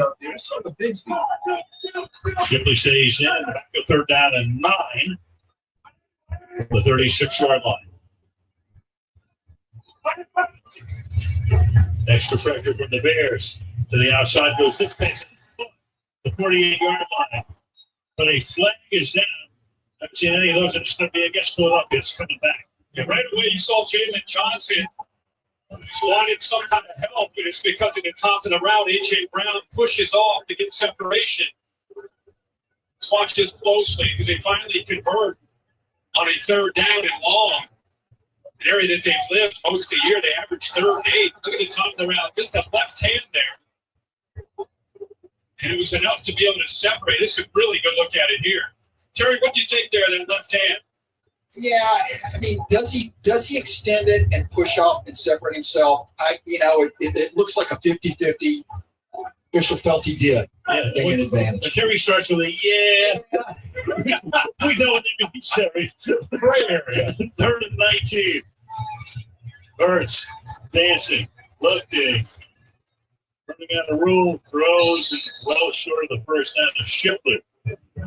Is it just because in Philly it's 21-3? I mean, it's a 10-3 game. Could not have gone any worse here so far in this first half for the Eagles. And again, coming off a game where they're up 21-0 in Dallas. Next 8 possession, they couldn't do anything with it. And now to start the next game at home against the Bears, that have given up a lot of yards. They've got turnovers, but given up a lot of yards. And you're sitting there at 10-3 and you run just a handful of plays. It's their punt. Duvernay moves over, skids out of bounds inside the 20-yard line. Minute and a half to go. In the half, we're back in Philadelphia in 30 seconds.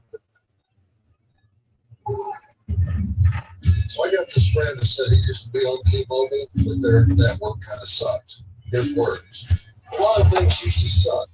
Like cell phones the size of the things changed. Now T-Mobile has the best network. Well, like a lot. But I'm just another guy in an ad saying the same thing, only first and true. Check out T-Mobile and experience what it means to have America's best network. Hey, dude, you won't believe where I am. 1:36 to halftime. The Chicago Bears will begin this drive from their own 19-yard line, and the Bears have all 3 timeouts. All 3 timeouts. Minute 36.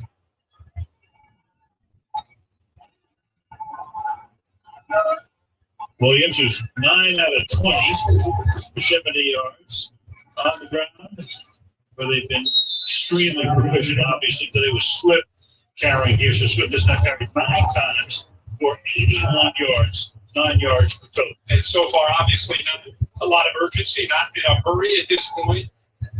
You got the Eagles, they're probably thinking, see how this play goes, so they stop them, maybe use their timeout, one of their 3 timeouts themselves to try to get the ball back. They're going to get the ball to start the second half.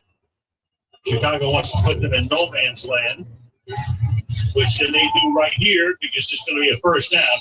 Forward progress after the 30-yard line. Tackle there by Vaughn. There's so many moving pieces. Jet sweep that was going one way. Yeah, the rookie tight end, Colston Loveland, coming back the other way, inserting into the A-gap to get up to the linebacker. Well, they really test your eyes. 142 yards in the first half on the ground. Tipped in the air. And it's almost intercepted, but it falls to the turf here. That might have gone off of Jalen Carter's face mask. He jumped up, and the ball was thrown pretty low. And once it went up into the air, Swift became a defender. Let's see what it is. Yeah, I think off the top of his helmet. Now it's in the air. And I'll tell you, it's a pretty good job here by Swift of fighting away Dean, kind of boxing it up. Watch right there. I thought Dean had a shot to come up with that interception. That would have turned this game on its head on a dime. Second down and 10 now.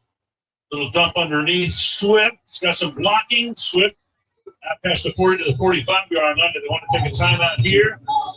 Clock ticking down, and they do. I put a couple of seconds back on the clock, showing 21 right now. Yeah, I got to continue to just throw another bouquet at Ben Johnson, but the screen game married with everything else they do at that time. He had 4 receivers off to his right. Caleb Williams sells that, looking to his right, and then just slips Swift out of the backfield on a screen. The timing of that perfect. But now they got a real shot here with a couple timeouts. 23 seconds, the way he could throw the ball downfield. I'm thinking, Good shot for 3 points. Last week, the Eagles had 3 touchdowns in 18 minutes. They went 42 minutes without a point. They're going to go 72 minutes in a game and a half with no touchdowns. Yeah, no touchdowns. 3 points. First down, 43. Trying to get into field goal range. That is it thick? No, it's short hop. Inside the 35-yard line by Reed Blankenship, though, at 5 seconds. Really nice spacing where they get 5 receivers out. He puts it right on the money. It's just DJ Moore at the top of the route. He just lost his footing. Here's DJ Moore right here. Watch him work. Look at the spacing. Look how clean this is. And watch where he throws his ball, right between the linebackers. And if he doesn't lose his footing, he catches that. They're already in field goal range. 18 seconds. On the move. Flag is thrown. Williams throws. It's incomplete.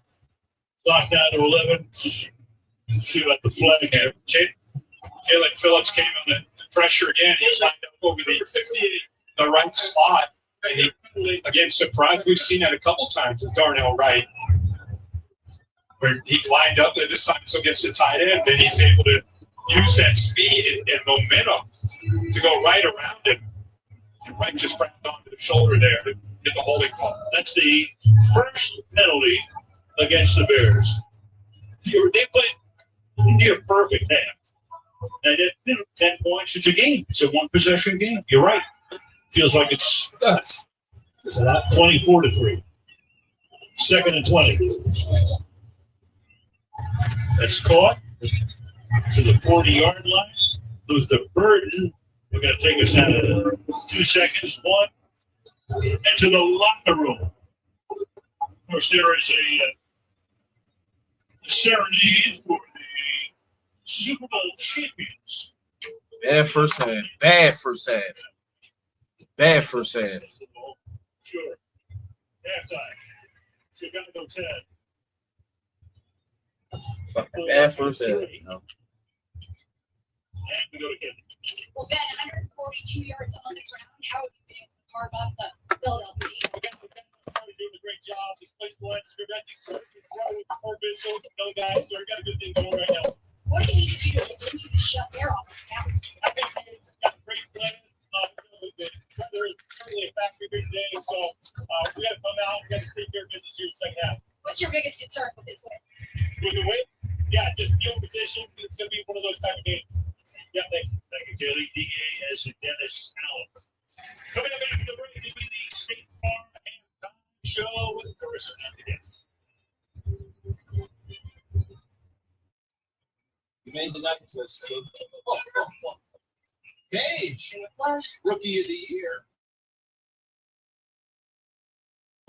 And that's an easy conversion there. He got about 2 yards. Philadelphia was not ready for it. And then there's Hurts excuse-making fanboys. Well, Romero, we appreciate that comment. We absolutely agree to disagree. And obviously, you've not watched many of our videos. So, yeah, I guess not. You know, you're entitled to your opinion. But if you watch the breakdowns and the games and everything else, we will 100% call out Hurts whenever he misses receivers. And if there is a good enough game plan for him to throw the football, and as we said earlier, too, he's not having a good game here. He didn't have a good game against Detroit as well. There's been, you know, weather playing a factor and other things like that also. But I don't know what to say, but otherwise we just agree to disagree. So Rock with 2, we're due for a good half. There's some optimism. Are we? Hopefully so. Are we? In the second half. I guess we have had those, but yeah, I they, guess. They play I usually guess. some quarter, one quarter that's decent, and we haven't seen it so far, so maybe so. Asylum with a 2. The only thing I got left is reverse psychology. Okay? Again, We love Kev Batullo. Whatever He's works. Yeah, whatever works. He's a genius. You know? If that's going to help us to score, we will take it. Yeah, cuz we playing like shit, man. We look like shit. The whole first half, we look bad, man. The whole first half. I don't know what's up with us, man. Like, we've been playing like this all year. We might play better the second half, but this shit is bad, man. This shit is bad. I don't even know what else to say, man.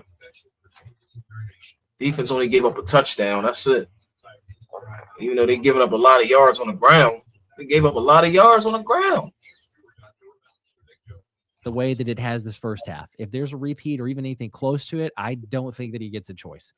Robert with 5. I'm watching the Flyers game until the Eagles wake up. Okay. Not a bad idea. You might finish that game, Robert, but hopefully not. Trent with a 2. We have to owe the Mafia. That's the only explanation for where this thing is. Okay. I mean, yeah. You think Big Dom could take care of that, but apparently not. You figure. Yes. You would figure. Blaze with the 2. Execution on both sides is horrible. Wake up, dude. It is totally bad on both sides, but the play design is not great either. Skips with a 2 saying what was that play design? Some of the play calls, receivers in the same area. Tells and lies with a 2. So AJ takes his arm for the defender, and that's a PI. Again, I know. That was a terrible What are you call. doing? Terrible Boy, are my arms tied with a 2. Any actual chance KP gets axed on a loss here? Mentioned it a couple times, but yeah. Yes. Yeah, I think the way it's a long week. I guess it's a slightly longer than what it normally is. If you were going to do it, this would have to be the time. If they lose, if they come back and win and still look bad, he ain't going anywhere. And maybe that's worse for us, but we'll see. 2 from LA Kid. Let's all take shots every time man punts. Be careful with that game. Be very careful if we're playing that. Do not drive after doing that game because yeah, not good. A little bit. Garrett with a 5. Don't worry, guys. We got 1 yard last drive before a penalty. Okay, so they're due to start building a little bit of a trend there. Powerlifting Star Wars fan with a 2. We still have our 2 good drives of the game saved, and there was the optimism. So we usually play a quarter well and 2 drives. Maybe that can be enough. Maybe.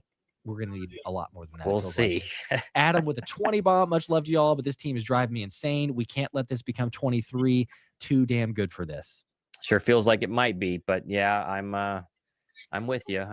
But it feels like it might be. We'll see. Gonzalo with the 5. Their other year needs to experiment with one of his unqualified friends, and the offense becomes inept. And that is with Sirianni. Yeah, when you go with the other picks, but that's the direction they want to go. Slim pickings to begin with, because a lot of the best guys have been hired up already, and just kept it in house.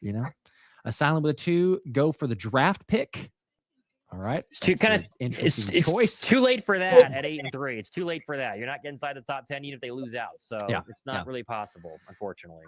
Chris with the 5. Is this what it's like to be a Jets fan? How did they last for 20 plus years? Maybe we can get some Jets fan to be consultants to help us deal with this. That is also a good point. Feels like the Jet offense. That's for sure. Holy cow. Of how do they put up with that? But 2 from Skip, 2 more. The entire offense is to blame. D-Luck with a 5. We will be smiling after this game. Second half will be special. Okay, I like the optimism. Please be right. Appreciate that. Please be right. Robert with a 5. I don't care what you say. Refs can and do determine outcomes of games. KP sucks, but he's not on the field. But some bad calls. There's only been one bad call. The rest has been false starts. The rest has been Philadelphia shooting themselves in the foot. Yeah. And the D line's getting pushed all over the field too. So it's on both, obviously, but it's crazy. Lunar Wolf with a 2. Same game every damn week. Seems that way. Yep. I for one will not be gaslit by Kevin Patullo, Nick Sirianni anymore, where they try and tell us that they're working very hard to change stuff. No. Because I have been gaslit long enough this season, and I will do so no longer. Yeah, and nothing's changing. So Adam with a 5. This is pathetic. This team deserves every boo bird they just got before the half. How is this a professional football team who is 8-3? This is horrid. Yep. That is 100%. David with a 5. I got nothing. The Birds offense sucks. Tom, maybe it's time to run it back with all the emojis, the typical comment of halftime. So there's David with the might need to 5 support. Might need to. All right, we got several other super chats, which I will get to, but we do have the interview to play here with Malcolm Jenkins that we had earlier today. So I'm going to play that as long as I can get this one up here. So let's make sure that I can get it to work. And then we'll be right back after it's about a 6-minute interview or so. So here is Malcolm Jenkins with us from earlier this morning. A special guest, Malcolm Jenkins, the legend himself. Really needs no introduction, but Malcolm, how's it going? I'm doing well. How are you? I'm doing very well. We were excited to have you here.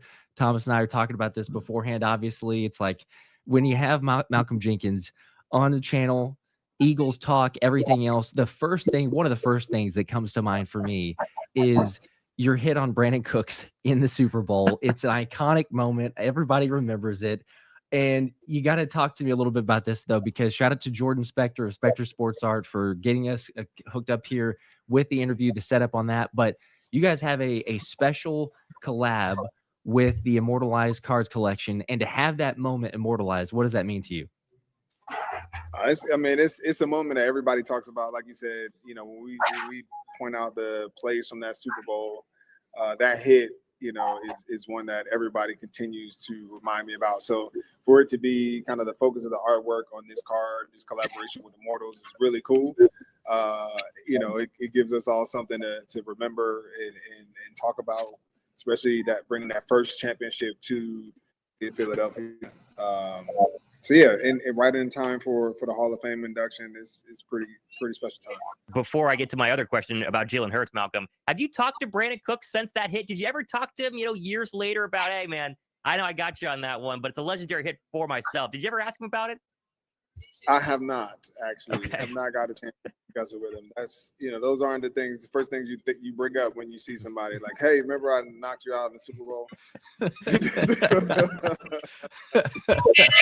Common courtesy, just to it's not worth bringing that one up. But it is pretty legit. By the way, for people that are curious, we've got links in the description to check it out if you want to get a hand on that. Obviously, the Black Friday special there.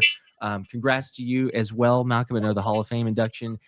We need some good energy. We need some positivity. Certainly, the way that the team came off the last game. I won't even mention who the loss was to, but just the way the last one was. But with this thing kind of trying to get back on track, offensively, there's been some inconsistency. The defense has had to really hold up maybe a little bit more of their end of the bargain. I'm curious, though, because you've obviously won a Super Bowl. You've come off of multiple Super Bowls and had to play the season after that. How is that different? Like, can you talk us through, to someone who doesn't understand, like, the ebbs and flows of a season coming off of the ultimate, the ultimate success? What is that like? And are there the other extra difficulties that go along with that? Just kind of a better picture for what this team is going through. Yeah, I think the only extra difficulties come from how tightly a team holds on to its past success. Like the reason that everybody is so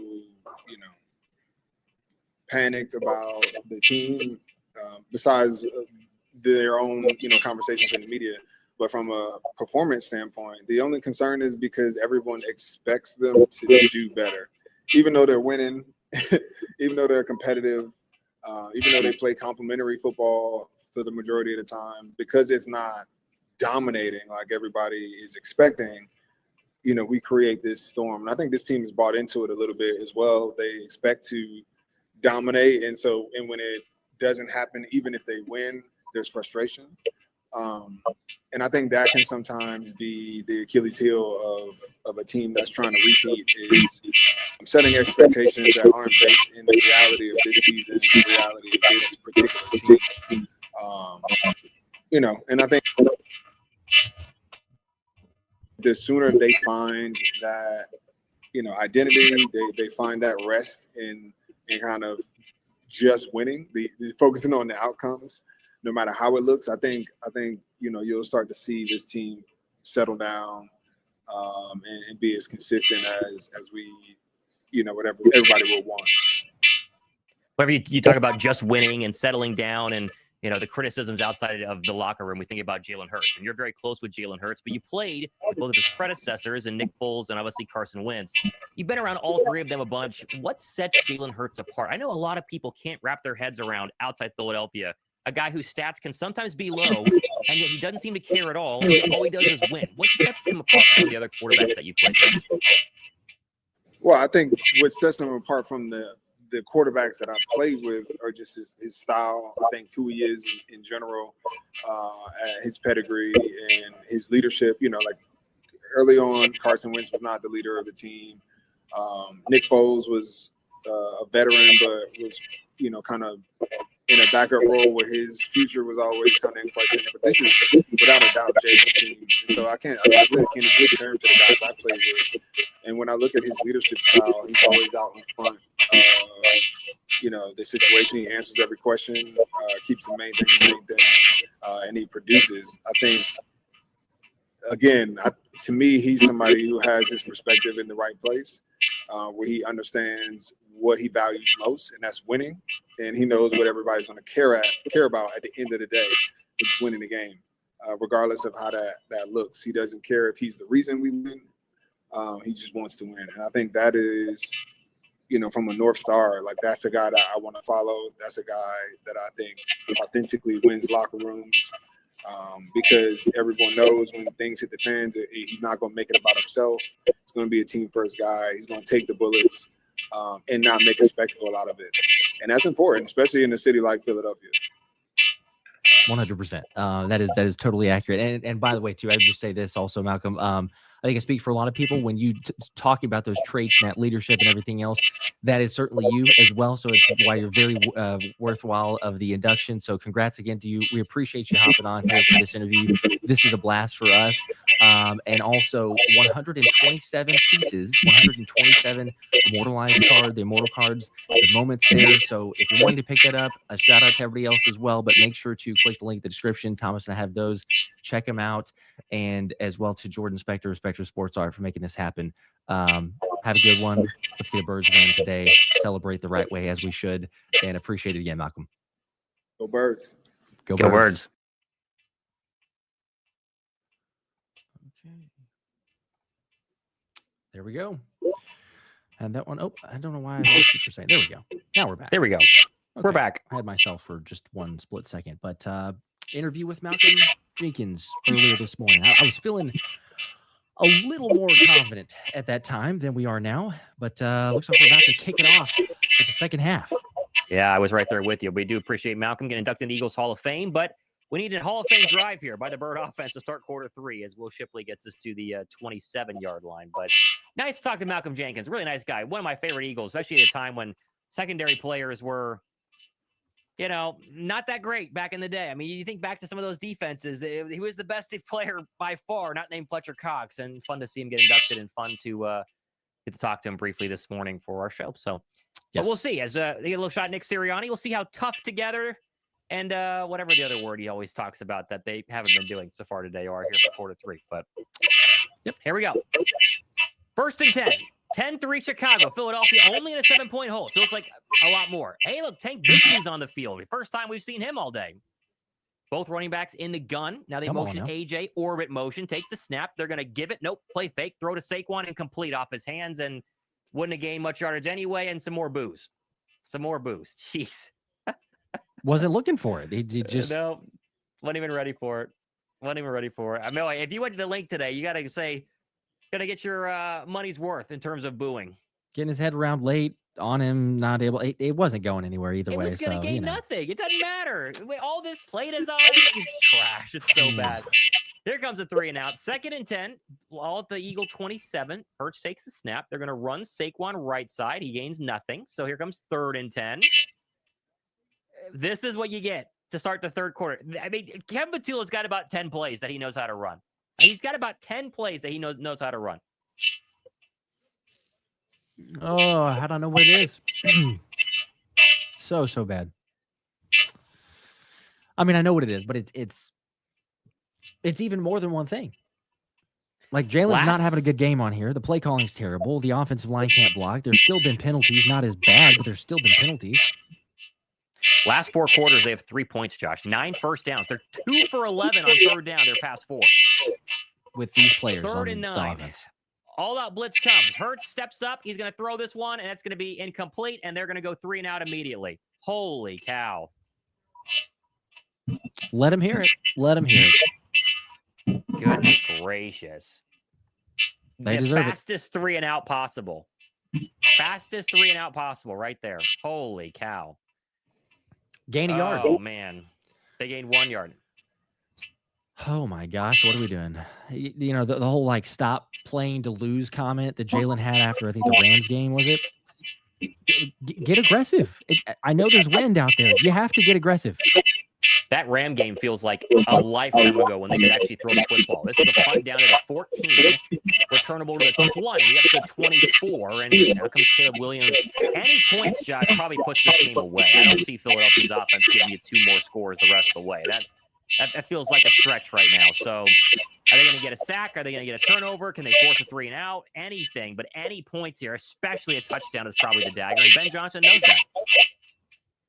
So lackluster and unfortunate.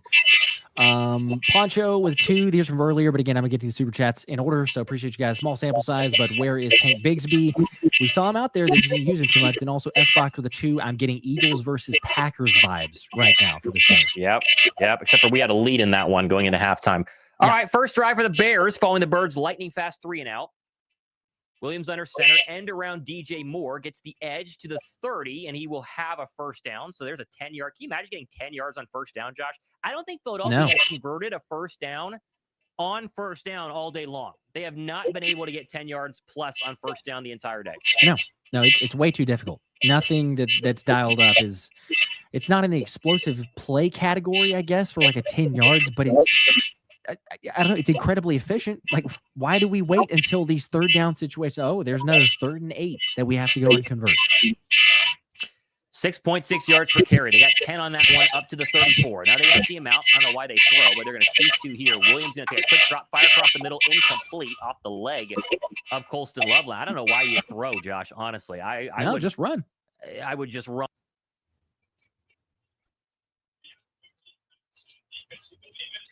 You hate to put it all on them. Look at A.J. Brown. What would a turnover, like what would a short field do to ignite not just the offense, but the stadium to kind of get them back behind the Eagles instead of in front of them?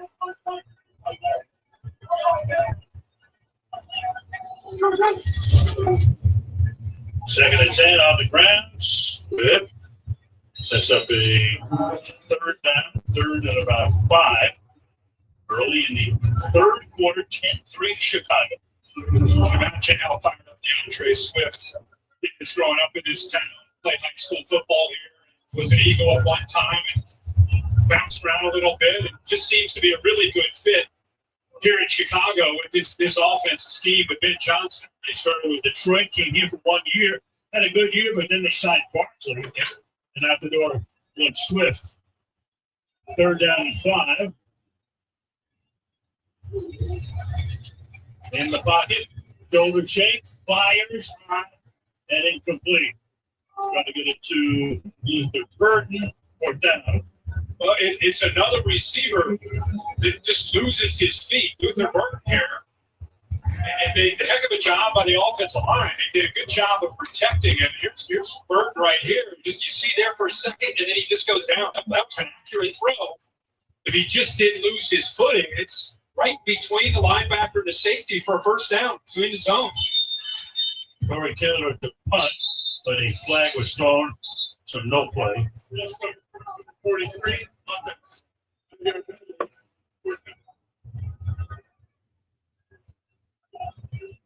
Only the 2nd penalty against the Bears in the game.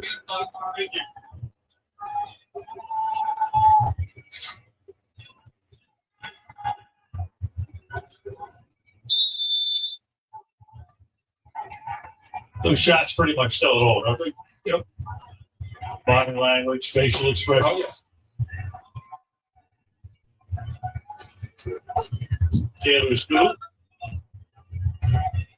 Drifting toward the sideline, and it goes out about somewhere inside the 30-yard line. Boathouse Road. Philadelphia on this Friday afternoon. A.J. Brown is a football star, but he also has Geico like a regular person, so we had one translate. To achieve excellence, I imagine, manifest it, and then boom! Yeah, he saw one of those Geico ads online, seized it. He switched to Geico, Those Geico's like me, always open.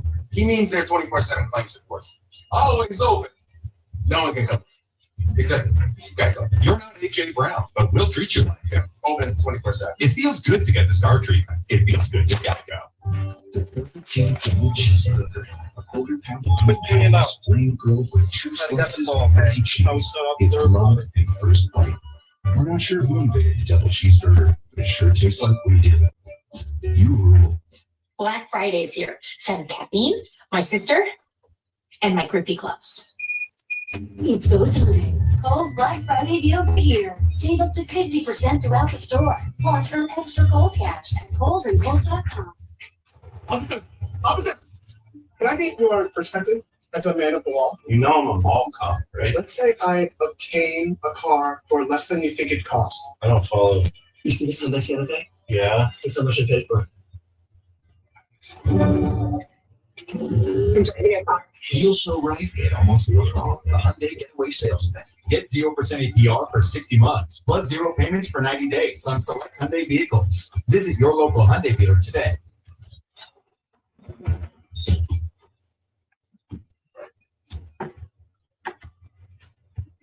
Friends sing together. La, la, la.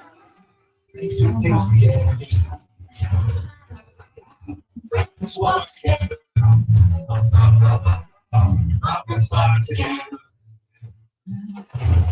They and him together. La, la, la.